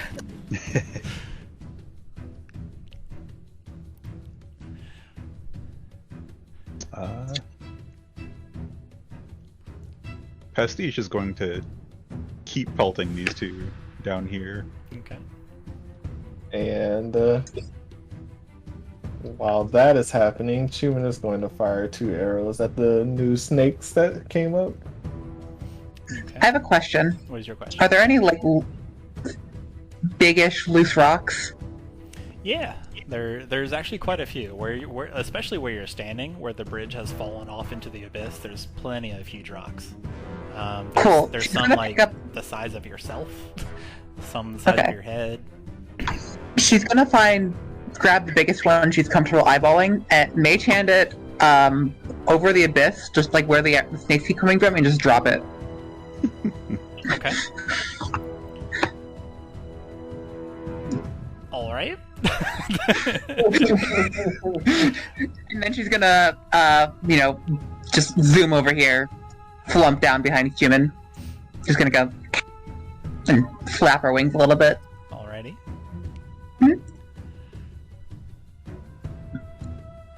Glad to see you, Makayla. Who? That's Xalia. Xalia. She puts on Makayla's face for another moment and looks at you funny. Chuman had the double take for a moment while missing arrows. Makayla. There's no time for shapeshifts now.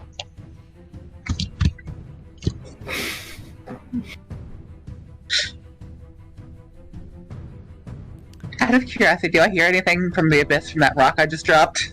Not quite yet. Okay. Korikon says, Twig, grab on.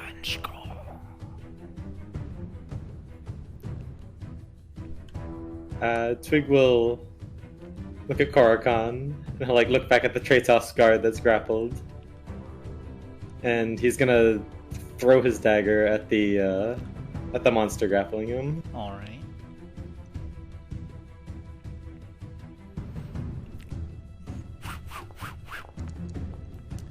That hits.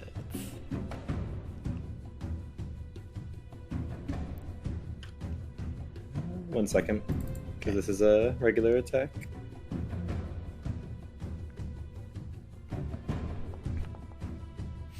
Okay. This gets the sneak attack even though he's grappled, right? It does. Nice.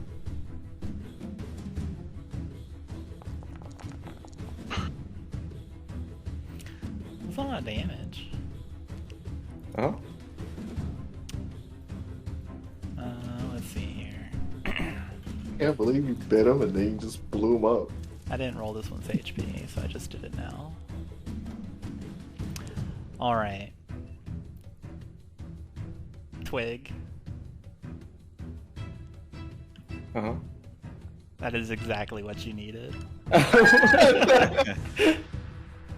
have Gaming. 60, 10 HP. It's 24. Gaming. Get the low roll. I mean, you win. Go ahead. Tell me. How does it work? As he throws his dagger, it whistles right by the Traitos guard's head and buries itself in one of the eyes of the creature, making it release the guard and fall to the ground. The guard is released, falls down to his knees, and you can see him just chest heaving. Just the sand is immediately red with blood from getting chomped on by an insect twice his size. And then there's a thumbs up. Twig will return the thumbs up as he takes Korikon's hand. Korikon, surprisingly strong, is able to easily lift you and swing you around on the raptor's back. You're now behind Korikon. There's a raspy yeah, and the raptor, the raptor moves forward. You guys pass the limping raptor that is in the distance.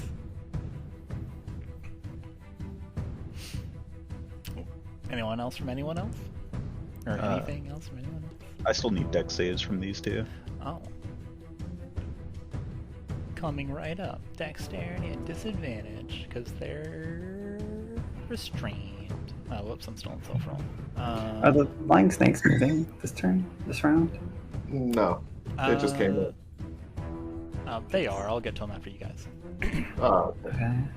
It's team initiative now.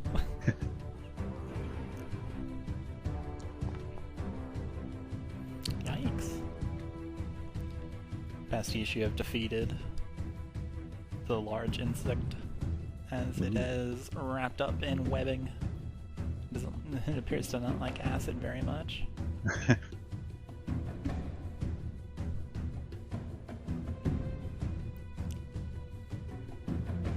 And you rolled a 17?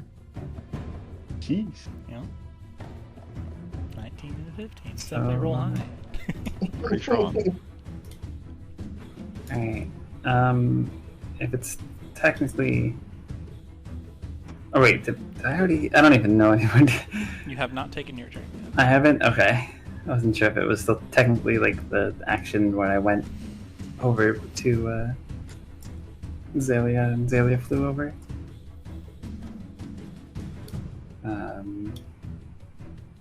Oh no, why? Whatever. Please work. What would you like to do? It was working for all of that round until just now. I'd like to move to the farthest point on this bridge, like walking, not walking, but like ground movement. Alright. So like, you know that. 15 feet of movement. Yeah, perfect. And then, you'd see. Question. How does jumping work? You can jump in a distance equal to your strength score.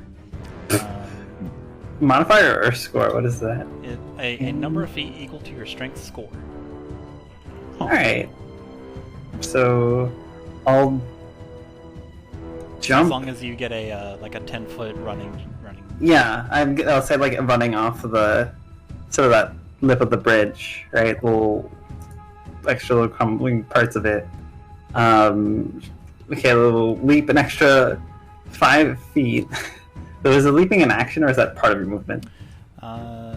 It's part of your movement. Cool. In regular Alright. D&D. And then she'd like leap, just like a couple, 8 feet, so just 5 feet technically. And instead of like continuing to fall after a certain like arc, she'd kind of like as if hitting a surface. Do you know like how in like anime video games or like kung fu movies where it's like they're on a surface of water and it's like rippling out underneath them, Yeah. but they're standing on it, or like Infinite Azure, there'd be like a rippling of some sort of like invisible kind of force underneath Makayla's feet, and she's like surrounded by these spectral vultures kind of just swirling around her, and then she'd move 10 feet. It would be like, you could see it like very kind of with a very strained look on her face while she's doing this, like it's taking a lot out of her.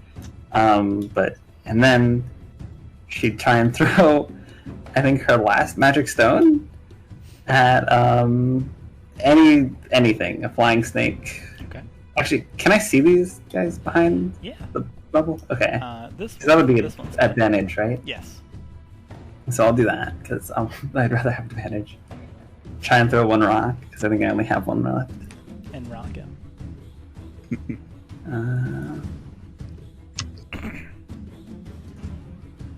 Please, stop lagging.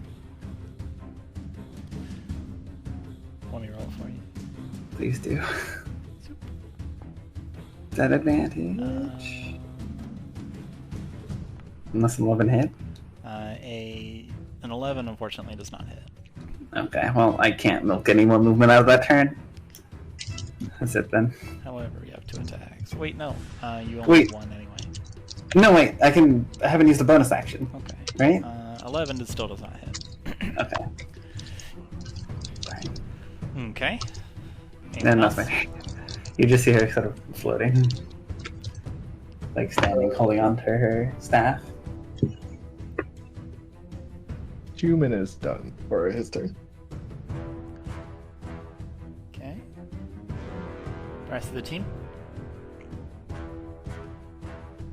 At this point, Pastiche is relaxing, just reclined on their raptor's back, occasionally flinging out pain. think the only one who hasn't moved is... Has Xalia done something this turn then? Xalia has flown over and dropped a rock. Oh. No, wasn't that... Oh yeah. So what happens? No, you're right. At this time, after more time has passed, you hear, "Ow!"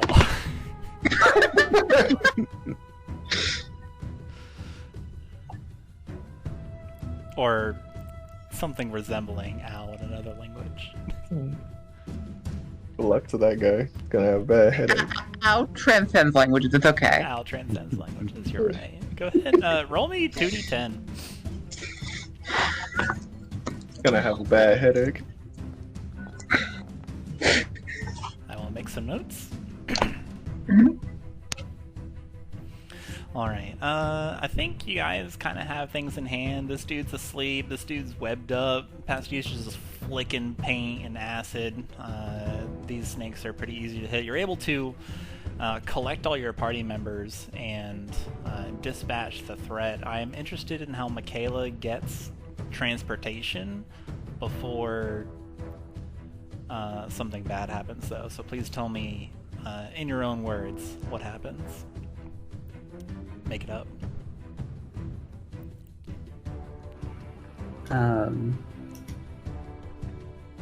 What do you mean? Like, just gets across the gap? She just keep moving, and then as soon as she could get, like, close enough to the edge where she could kind of, like, hold on to it, and she would then climb up.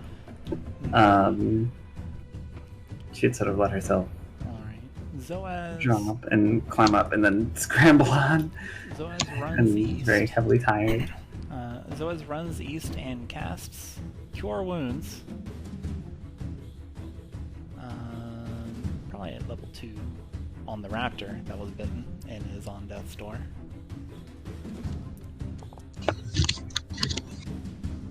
Saves its life. Oh, good rolls. And hops on that one. As you all gather yourselves, you have 3 raptors. Please arrange your seating. Raptor 1. 3 raptors and 7 people. Yep. Who Raptor gets 1 to be on the clown car? has Twig and Korikon. Raptor 2 has Pastiche and Hill. Raptor 3 has Zoaz and Hill. Xalia's gonna fly for 10 minutes and then she's gonna have to get on a raptor. Xalia is flying for a little while, and then she creates a seat for herself. I guess I'm She's with gonna drop in Pastiche. someone's lap. I'm with Pastiche then. Okay.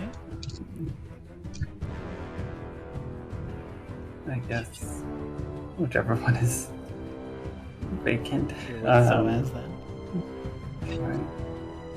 Alright, and then, let's see here. Roll 1d3. Zoaz, you end up on Pastiche's raptor. Sorry, not Zoaz. Xalia, you end up on Pastiche's raptor. Okay. Alright. It's a party. Alright.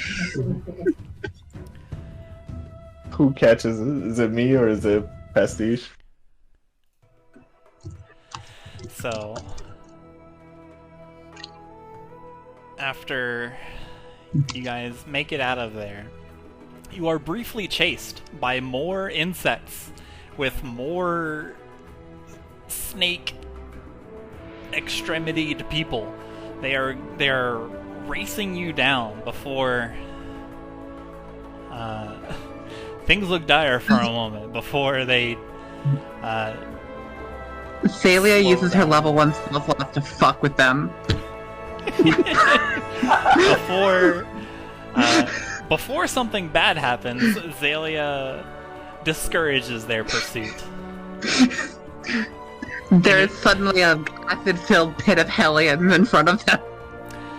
They don't like this too much, and they quickly decide against tracking you down and murdering all of you. Thanks to Xalia's quick thinking. You do not have this many raptors, you only have 3. Let's see here. Let's arrange some raptors. We got the Zoaz raptor, we got the Pastiche raptor, and we got the Khorzaire raptor. Where's Makayla?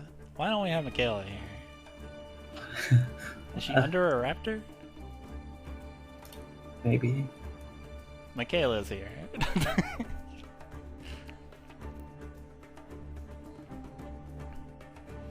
1, 2, 3, 4, 5, 6, 7. Yeah, here we go. We got some. We got some party. All right, Xalia, with your quick thinking, you managed to ward off this this party as they continue to chase you down and prevent a long scale hunt. And you are back by yourselves among the desert, among the valley, among these rising cliffs and stone structures. You have left those Tratos guards. They seemed safe at the moment, but unable to confirm their fate. However, you all yourselves are safe, if a bit riled up. The raptors appear to be in good shape, especially after Zoaz has healed one and brought it back to a good life of shuttling people across the sands. You take a deep breath. Whew. That was a bit rough. What would you like to do?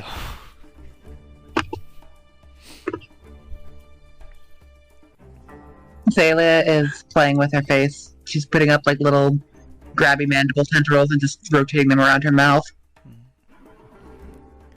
As you all are moving around, there's like these toppled stones of ancient cliffs that are broken, risen, fallen out of the ground, buoying up from dragon shards. Each time there's little remains of what the original structure must have been, but there's these soaring pillars of these monolithic structures that form just large rocks and cliff faces and constructions, and each of them are arcing or they have large holes in them, just adding to the scenery. Something like this.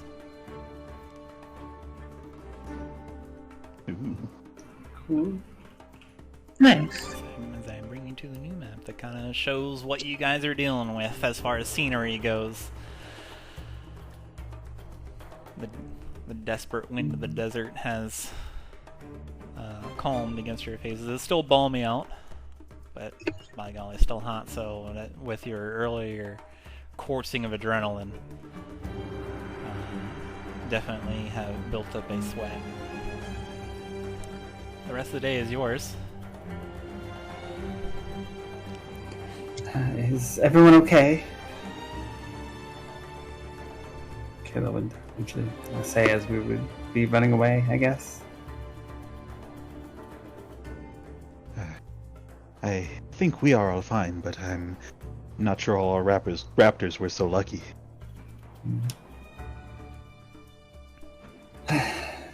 Hopefully we can find some place we can find some more. As much as I'm loath to have to go and procure more raptors again. We should make sure not to overwork the 3 we have left. They are now pulling significantly more weight than they probably should. Do we know of any area, of any resting point nearby? Surely we can't make the full trip.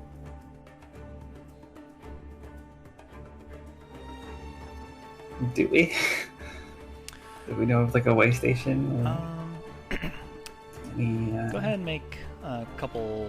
Everybody that is thinking about, make either a history check or a survival check.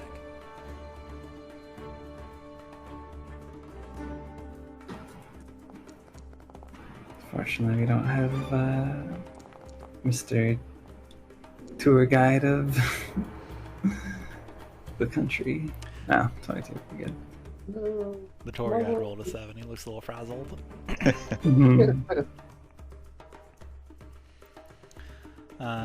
Let's see here. Pastiche, you got a 22. Alright, so any Khorzian will know that the Expanse, that bridge that you just crossed, serves a dual purpose. It also functions as the border between Durlusk and Olga. So you are now in Algan territory, and you are that much closer to Luxnox. The path is directly east, and Pastiche, with your 22, you can see a bit of the cresting spires of Luxnox, the city itself, in the very far distance. Well, maybe it's a mirage. However, looking for a pit stop. You guys are traveling for an hour, 2 hours, 3 hours, as you can see off of the trail that you're currently running, because you're running on the Sun's Path, which is a heavily traveled, marked path that goes from west to east and east to west across the continent of Khorzaire. Off of the path, further south, you can see what looks like some kind of many constructions.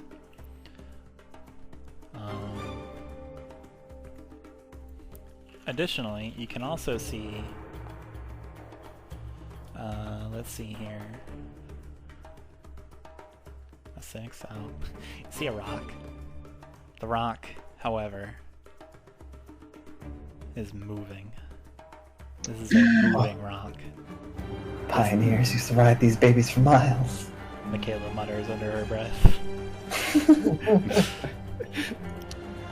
And this rock, it appears to be moving on its own. It is leaving a trail in the sand. You can see it a little bit south, just off the path. It does not appear to be moving erratically. It appears to be moving with a purpose. But it's a maybe like a twice bowling ball size rock, and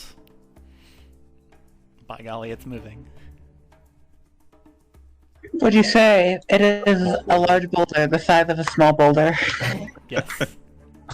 I would describe it in this manner. It's a large boulder the size of a small boulder.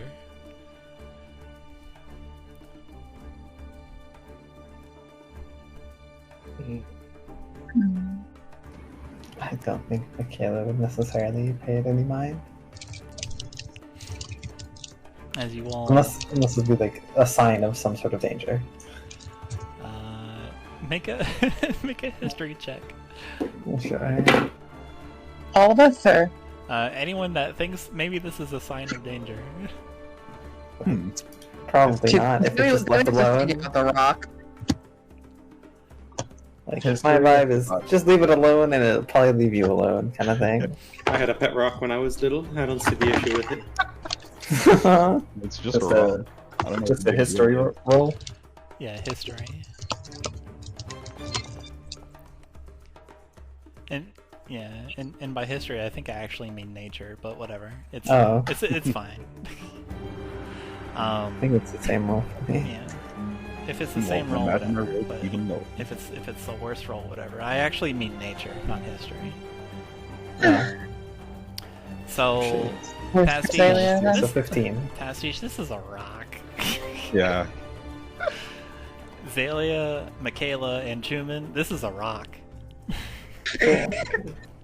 However, you have heard about this phenomenon before. But you know that there is some sort of some sort of force being exerted upon this rock, but like you realize that this is a natural thing. It doesn't necessarily mean that something is underneath the rock that is like using it as a barrier or something. It is a natural thing, but you're not sure. You can't remember quite what it is.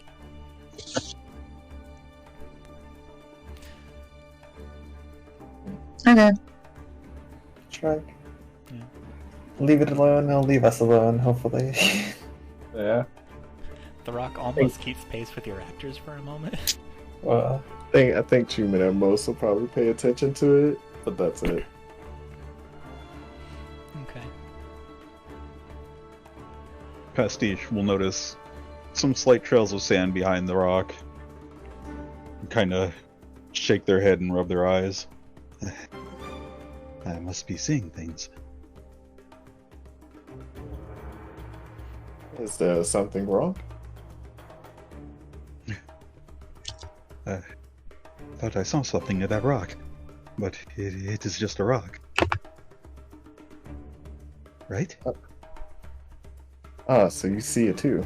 I've been watching it for a little while now. Haven't seen any sudden movements yet, but it looks like it's following us. It's following us? Chuman, that is a rock.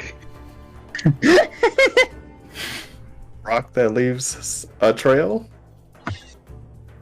Pastiche, you know rocks also don't move, so a trail makes no sense. I believe in other countries and other continents, rocks also don't float, and yet that is where we met, more or less.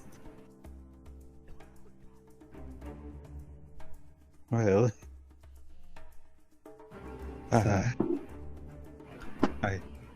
Rock is a rock. thought it was a hallucination, but if you all are so sure, maybe we should do something? Oh no, I'm saying we don't disrupt it. On the off chance it isn't just a rock, we leave it be. Last thing we need is any more raptors to be disappearing. Is it in mage hand range? By now, yeah. Okay, Zalia's gonna mage hand grab it. Okay. Xalia? Go and roll initiative. I'm kidding. However, when you do this, something does happen. You lift up the rock, and lift it off the ground, and a bird's call suddenly interrupts the conversation. And from behind the rock, where you currently couldn't, or where you previously could not see, because the rock's it's a large bowl, the size of a small bowl, where you previously could not see, but the mage hand is able to pick it up. You see a black bird. It looks startled and stares at your party's direction. Its beak is like a black anvil. The black well of each eye, as it looks at you, just focused. You can see that it appears to be some kind of corvid, but it lacks shaggy throat feathers. It all seems to be slick and shiny and smooth down its body. Zalia waves at it with one black gloved hand. The bird appears to... She gives it its rock back. When you place the rock back on it, it just fluff up and just perches on top of the rock, which is now no longer moving. And you can see now, clearly, as you all are like a little closer to it now, you're kind of like parallel. You can see this little birdie bird. You can see more about it. It seems to be a little strange. Like its body has the occasional golden feather that glistens in the sunlight instead of being pure sooty. The bird's owner also apparently believes in fashion. They are adorned with a sun yellow ascot. The well of each eye kind of like brims with interest as it surveys each of you.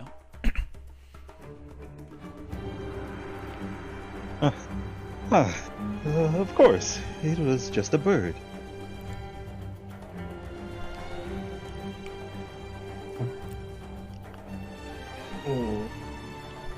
And as Pastiche says this, a voice that's like high pitched, as if an adult speaks to a toddler, but without the condescension, or condescending nature. This says, "What's just a bird? This rock? This is a rock. This rock is not a bird."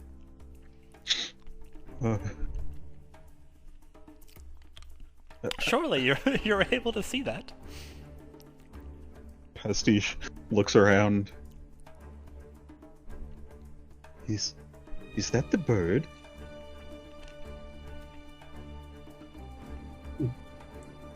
Makayla, like, looks at her staff and like, I didn't cast Speak with Animals, did I? Oh, you hear it too? Okay. I think it was. Twig gives Pastiche a glance. You interrupted my study. You're there. I was studying this rock. You see, there is a shallow layer of water right underneath here, and it freezes into ice at nights. And on days like this, it melts and causes the ice to break into large floating panels. That, when driven by the solar wind, it pushes against the rock and it moves it, and leaves tracks in the desert. I was watching it, calculating. Also, I just happened to be here because I heard something interesting happened. This was interesting at the time. But perhaps there is something more interesting ahead of me. Do you have a name? It's a bit rude to ask of someone's name before first introducing yourself. If a bird could scoff, it scoffs. And kind of like flumps its feathers a bit. Rin's eyes just narrows onto this bird. Doesn't say a word.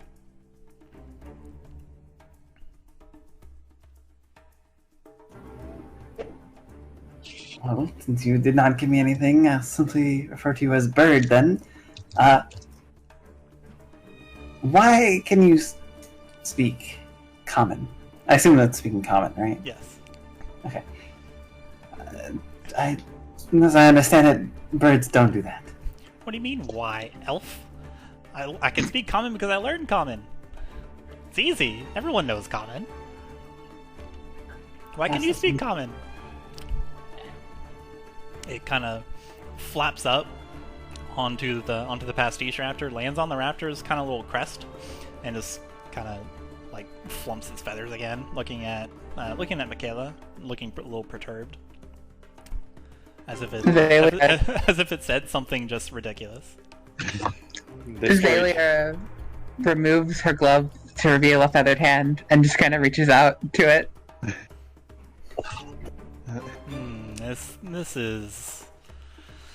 This is an acceptable apology. Yes. Pamper me more. Xalia scratches the bird. Mm-hmm. What is it currently sitting on? On the raptor's horn. Okay. I cast Detect Magic and look at it. Are you a shapeshifter? No, I'm a bird. I'm a raven. Common raven, smartest of all birds. You ought to know. And if you don't, well, now you know. I've told you something that you would only get in the price of a classroom. Pastiche reaches out to scritch this raven on the beak. There are two people petting the bird. Yes. The name is Pastiche. This one is Xalia, and he is Chuman. Do you have a name? Makayla, when you cast Detect Magic, the bird looks at you as if recognizing that you're doing something. There's a certain, like there is a certain recognition in this creature's eyes, but you do not sense the presence of magic on this bird. It is wearing a normal ascot, and the bird is not highlighted in magic. Huh. No magic.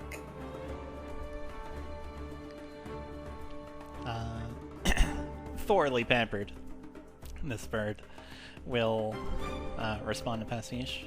Yes, I know who you are, Pastiche. I've seen many of your paintings. You said this is Xalia. You're not from around here, are you? Xalia's mouth will rearrange itself into a thumbs-up shape. A shapeshifter! I've only met, kind of like fluffs out a right wing. And you can see like feathers kind of, like the very farthest feathers kind of like wiggle a little bit as if it's using them to counting, which is impossible because birds can't do that. But this happens nonetheless. I've only met 1, 2, 3, maybe about 9 of your kind. Are you a... no? You can see the eyes kind of gaze up and down over your features. No. Oh, you're a changeling. Okay.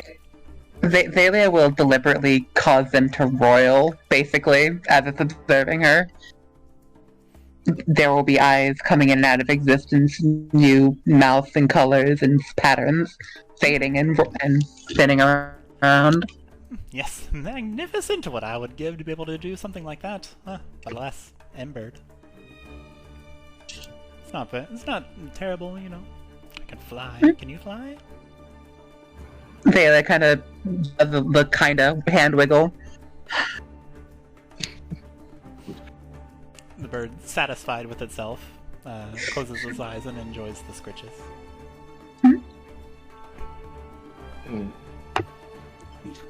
After a moment of silence, somewhat baffled, Pastiche will pull their hand back and say, You have seen my paintings? Yes, they're all wonderful. Well, thank you, but you are a bird. You have said an accurate statement, and you are a lizardfolk of a particular variety, and yet you can paint. Astounding. You can paint masterpieces. They're quite great. I think I saw one... Just kind of trails off. Are you interested in the arts? Oh, I'm interested in everything. Arts, knowledge, investigation, teaching, rocks. Xalia nods sagely. Any phenomena, especially if natural and otherwise. I am a particular about. Despite what you told us, you definitely are no common raven. Did they say they were raven? Yes. Okay, yeah. You're no common raven. Am I not? Interrupts you. You are definitely the most peculiar, perhaps, animal I have ever seen. I take and I have offense to seen that. many. And they kind of potentially a like compliment. ruffle up and puff up, and they do like the angry bird thing, and all their feathers just go everywhere, and they become an orb. But no offense. I have Last never night. seen an animal so inquisitive. And Then What I believe. Then my I ally take means it you have is, not been inside a single classroom. You are not an ordinary raven, you are an extraordinary raven. actually have not. Wordplay. Excellent. Full marks for you.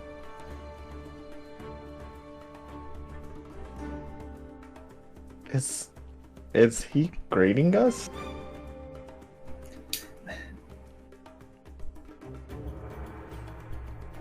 Xalia minor illusions a B- onto Chuman's face. Apt.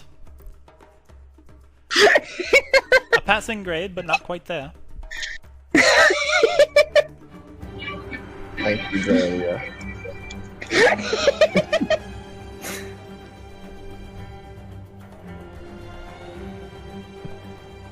Now then. Enough about me. What about you? Where are you headed? Where is anyone headed? That's easily deducible. You're headed to Luxnox, aren't you? Taylor nods. Plan to make our way there, yes. The bird kind of like hops to the other horn of the raptor.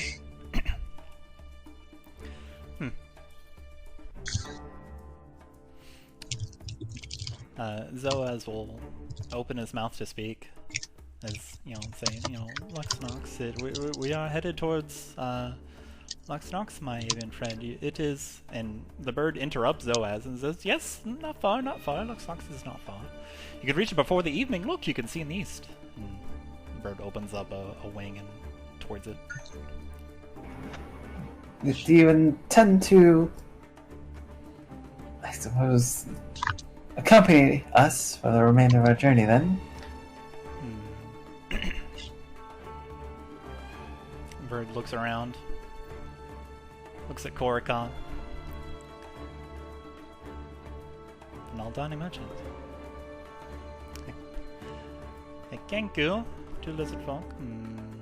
Korikon gives a little nod. And then the bird lays eyes on Chuman's chest. You're on fire, are you not? Does that hurt? Why no? It is a decorative, if you will. How did you get it? I'll be with your question in just a moment, man. It was within one of our travels. We... Tell me the story, I demanded. Well... Has to be something in exchange, would you not? The exchange is my company. I'm sure that is highly valuable. I can teach you anything. I can answer questions. Xalia continues to nod. She does not stop pushing the bird unless it's explicitly told her to stop, by the way. Chuman looks over to Makayla before continuing. I'm just like...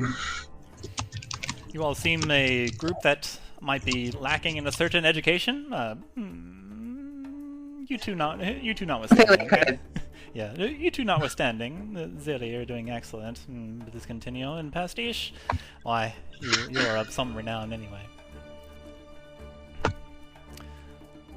I will trade you education for your tale.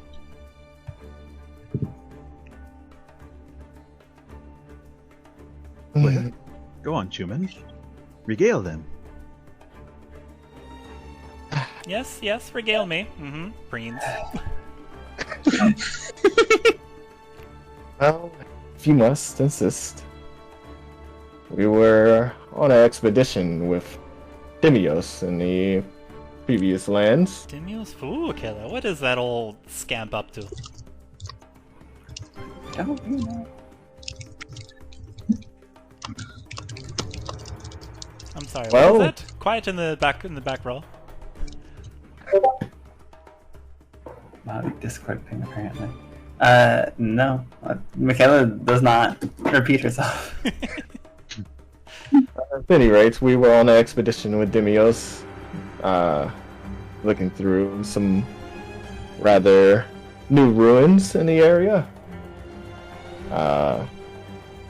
We, for shorter explanations, traversed through some puzzles, find some valuable information regarding the land around here and its history. And as soon as I touched an artifact that was down there, this happened. You're leaving out vital information. What did you find? What sort of lore did you learn about the land, and what artifact did you touch? Don't leave anything out, my good chap. Well, most of it is a little fuzzy, unfortunately. I can't fill in all of it. Make a deception check. Deception. Why is it... Okay, I'm just gonna get to my screen.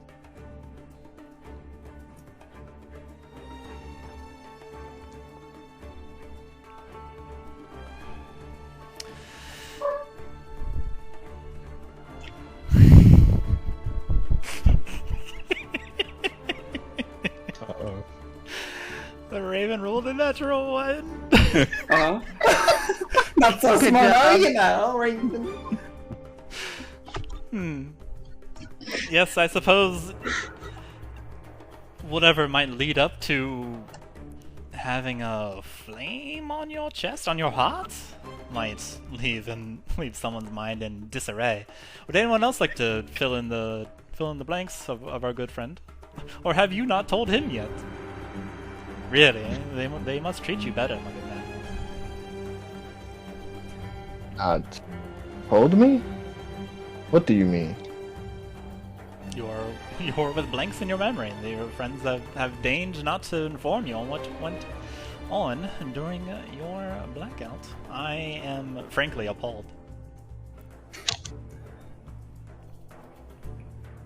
It was a bit of a...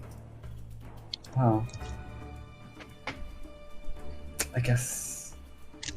unclear process of what exactly happened. And believe me, I'm being truthful here when I say Chuman would be the one with the best understanding of what he went through regarding his current fire chest situation. Make a persuasion check.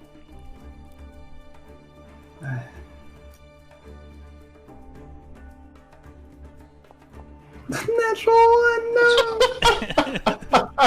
Alright. The Raven, you can see excuse me. You can see the Raven's head kind of dart about and look around as all of you are talking to it.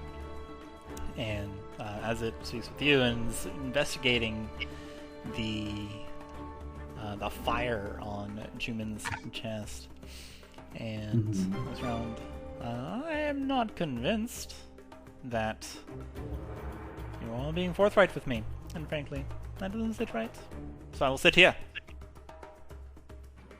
until you tell me. I've got the time, after all. Human just looks at everyone else, confused. Well, I'm quite sure I won't mind the extra company. Do you mind if we walk and talk? I would much rather catch a ride, but sure. I can walk. And then the Raven hops off, flutters to the ground, and starts walking/hopping through the sand.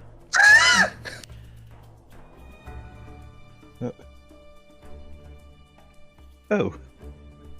I did intend for you to ride my raptor with me, but that is okay too. Oh, say no more.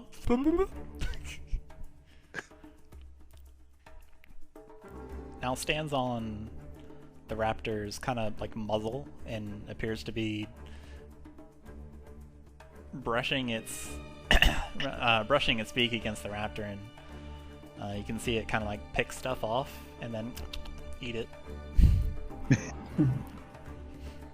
The raptor's not annoyed from this. You are observing symbiosis. I'll be honest, Bird. I truly do not know the exact nature of that fire. There's still a lot that has happened that we really have not had a lot of time to kind of decompress and even attempt to make understanding of. I see. Oh, for your earlier question, yes, we put that in the parking lot, as it were. Yes, I do think I will grace you all with my presence. It's not often that that travelers are able to enjoy my company.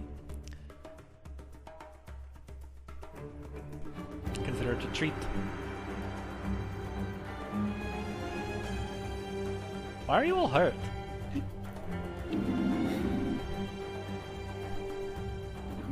Dangers of traveling in the desert. Ain't that the truth? As they say.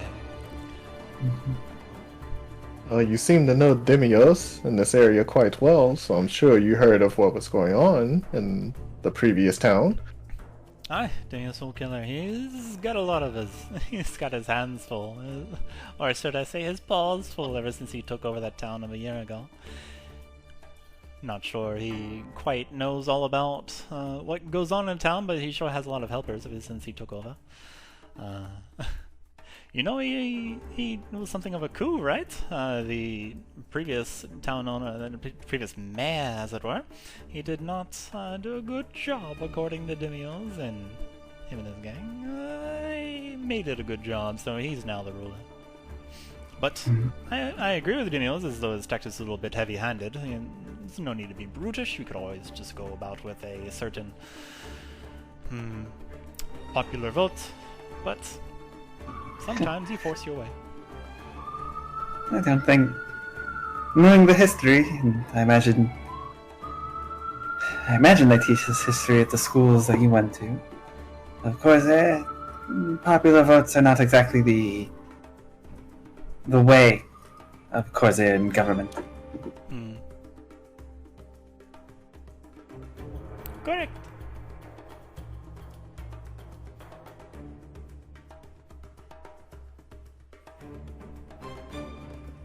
You there, Kenku, you've been quiet so far. What have you to say? Well, just been trying to take in the fact that we have a talking bird accompanying us now. Now I have company.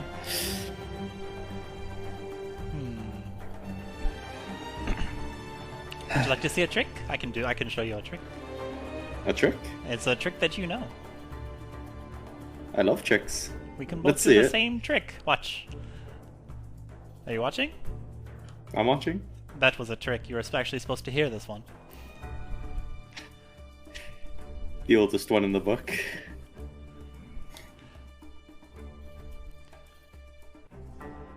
The oldest one in the book.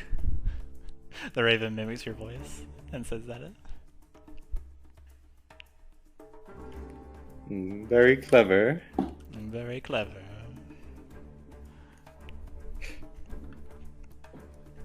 Brains.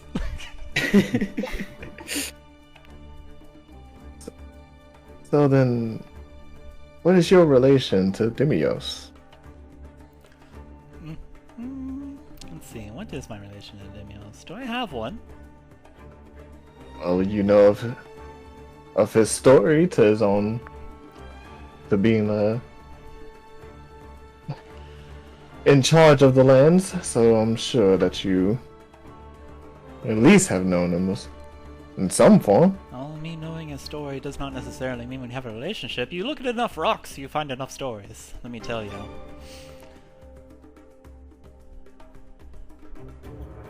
Can I insight check him to see if he's hiding anything?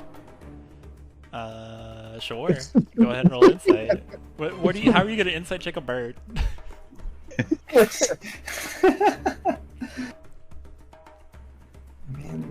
The beak. Beak. All right, we're zeroing in on the beak.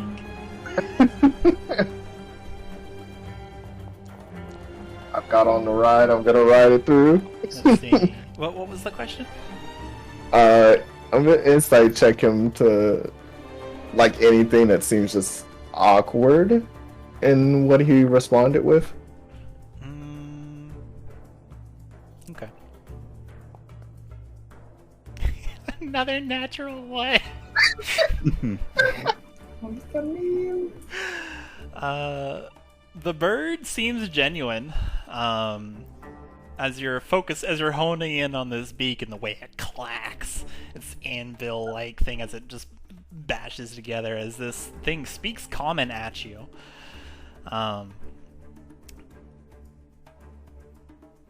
That's actually pretty much what's going on. It's there is a conversation, but this avian is attempting to lead the conversation as much as possible. It is talking at you guys more than it is talking with you. But thus far, you don't get the sense that it is telling you misinformation. You get the sense that once you started paying attention to the bird, it seems a little quizzical of itself. Like it's genuine thinking. Like, do I have a relationship with him? Maybe, maybe not. Which the Raven pipes up with, no, I suppose I don't. I just simply know of a story. There's many stories to know here in Khorzaire.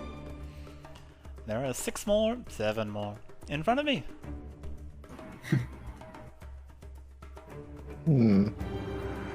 So then you're a bird that has collected stories then. It's one of my... you could Seems say to be your specialty at least. It is within my wheelhouse, my purview. My hobby and my job.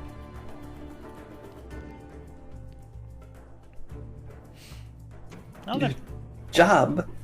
Yes, a bird has a job. Does that strike you as weird, elf? A little bit, yes. Jobs generally are sources of things you do to sustain yourself. Well, they pay me for it, so it's a job. Who is they? Wouldn't you like to know? Makayla, like, very much, like, squints at this bird as they said that.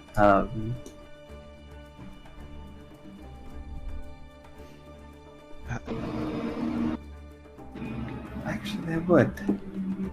Well, stick around long enough, perhaps I'll invite you to meet them.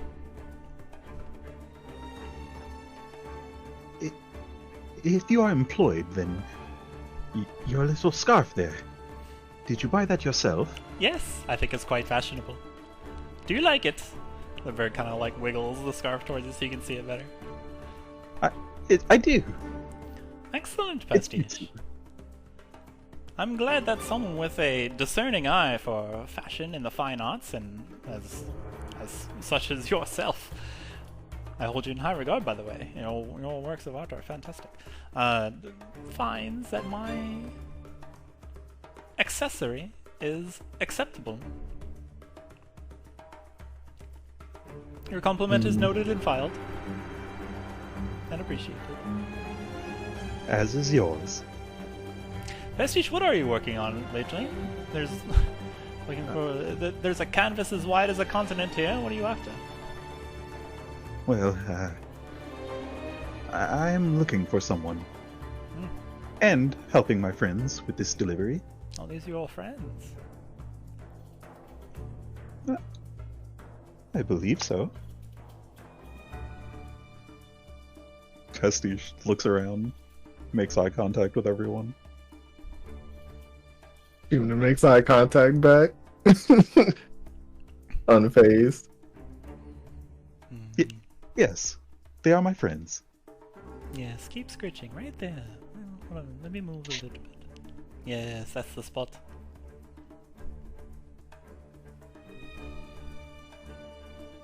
You must have graduated the top of your class on bird scratching.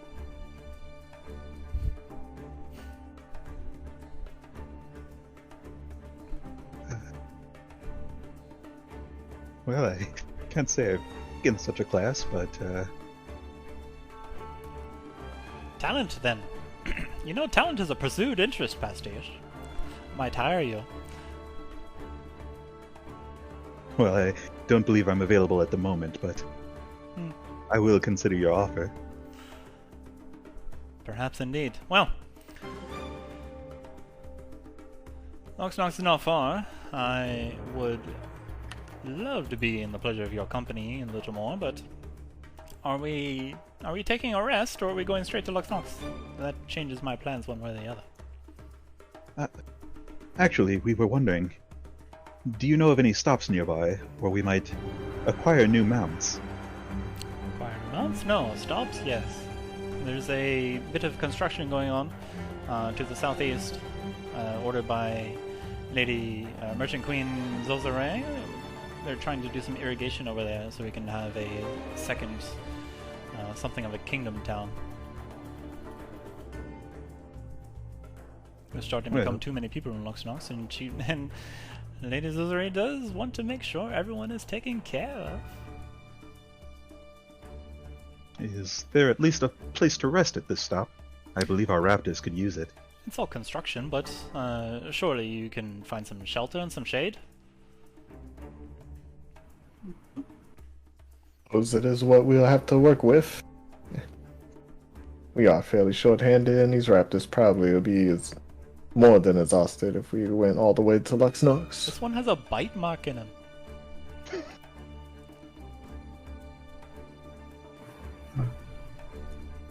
He's had better times. So it would seem. Well. Alright. Onward!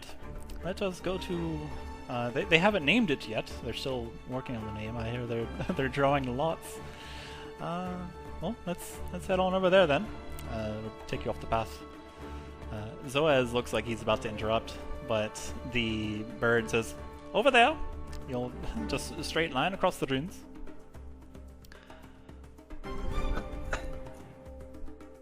And as this raven question mark bearing just a sun yellow ascot with guides your entourage, your caravan towards these towards this kind of construction of a new village. You can see like the wells of each eye just brim with prophetic lore as it gazes out while being pampered by two of the members of your party. And as you all gain ground, you are that much closer to Luxnox and finally delivering the object that Korikon has. Which Korikon, by the way, he's been very attentive. He hasn't said anything, but very attentive to the Raven, just listening as if... I mean, as if he respects this Raven deeply. I mean, it's a talking Raven, of course you do. And then that's where we'll end tonight's session. Cool. Alright.